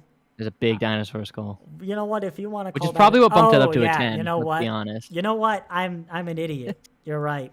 In fact, it's just. Are you sure it's not like an 11? It's close, it's but it was close. like a 3 before I saw that. You know, And then it got bumped up to a 10. No. You're paying someone to put like dinosaur skulls in in the episodes so that there have been a lot of dinosaurs recently. Like probably more if you count like Invasion of the Dinosaurs as one instance of dinosaurs. There's probably been more dinosaurs this era than like the rest of the show combined. It's because they know I'm here. They want to please me. They do. They heard. They're like, oh my gosh, it's Chris Chibnall. He's like, someone loves one of my scripts. I'll make them add dinosaurs so that Doctor Who can be good. Yeah, no. It'll be interesting. I don't know if Lucky Day is what we think it is. I don't know if we've ever really had an episode like it, but who knows? Maybe it's the Absorbaloff. Could be. Lucky Day. Maybe it's just like Ruby Sunday having a good day. Literally nothing happens. It's just that. Possible. Real slice of life. Yeah. Okay, here's the bet. I don't know if Ruby's in any other episode. Like, I imagine she'd be in the finale if it's modern day Earth, right? Mm-hmm. Are they gonna make a Sunday Monday joke? I'm on yes. Team yes. Oh wait, no, Belinda. If it's possible, not even. Wait, no, Belinda. She's there. Yeah. Because Belinda's not actually Monday. It's Monday who's Monday. But I then don't know. Ruby's gonna ask, They "Who gotta. is this?" And Russell, it's like, "Oh, you remember Monday, don't you? Sunday." Russell T Davies can't resist. Yeah, I have you can't. If it's faith possible, in it'll Russell happen. T Davies' inability to say no. I bet he'll work it in. I don't know. I believe in it. Yeah, I'm team yes all the way. Now I'm doubting. No, I'll stick No, you to can't my doubt guns. Russell T Davies. It's Russell who's wrong. Well, I can doubt Russell T Davies, but not, not his ability in to his make a bad pun. Yeah. Not in his ability, but his eagerness His to need. make a pun. I can kind of doubt his ability. AI generator is like, it's not actually a generator. Like, well, it was a generator, but you don't call ChatGPT an AI generator. That's something that generates AI. But, you know, He's gonna make it whether it makes sense or is funny. he is Regardless, gonna he's gonna make a do pun. it. And Yeah. in the end of the day, isn't that what matters? I mean, Stephen Moffat's the one who actually, like, had Doctor Who become a plot point. Like, the question Doctor Who. Oh, do you remember that? Oh no, I thought you meant Nah. no, that was Russell last episode or Did he? no, because the Doctor he met Doctor Who fans. That happened, Oh, didn't it? yeah, that's true. No. Moffat wrote the scene where, like, the big blue head in the box is just, like, sitting there, and he's like, Doctor Who? Doctor big Who? And then all the blue music head in is the swelling. box. Yeah, Dorian. He died recently. Very sad. But, yeah. Don't laugh. A man is dead. No, Dorian is dead. this will make sense to me, you know, in time. Look, it's Doctor Who. What's wrong? Yeah. Big blue head in a box? You didn't have a problem with the face of Bo. No, I love the face of Bo. I miss the face of Bo. Yeah, imagine like a big blue head in a box. It's not gonna like, be the same. It's not at all the same. But is Dorium still a big blue head in the box? Did we ever get a follow-up to that, chat? Is Dorium still a big blue head well, not a big, just a blue head in a box? That might be his last appearance. Not Star Trek. Doctor Who Dorium. I keep wanting to say Dorium Gray for some reason, but it's Dorium Moldover. We have wandered so beautifully far from license plates to blue heads and boxes. Appearances. His last appearance was the wedding of River Song? Really? When the hell does he appear? He wouldn't miss the wedding. When the hell does he appear in the wedding of River Song? Right there, front row. Far seat on the left. That's also a different timeline. Fake hands. Oh. No, wait, that is the one. No, that is the one with the head in the box. Probably Dorium, yeah, taking Dorium's head with him. The Doctor determines to continue his farewell tour. See? That is the one.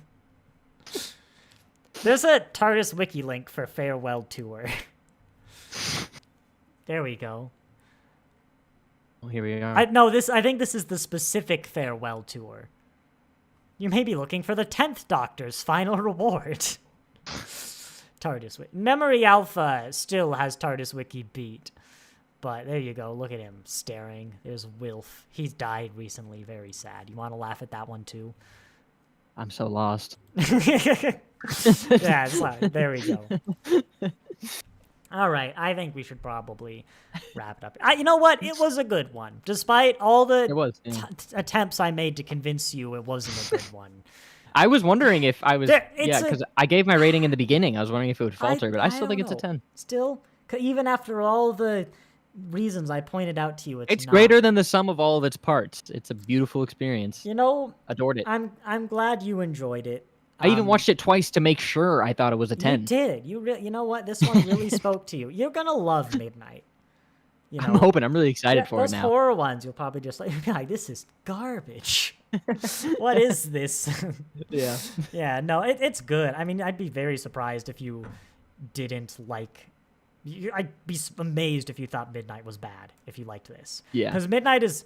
I mean, honestly, Midnight is the same sort of thing done better. Like the same premise, just done better. And I think even on the Reddit, the people I'm seeing are like 9s and 10s, or like, yeah, Midnight's better. It's just a different thing, you know? Yeah, I'm pretty excited for it.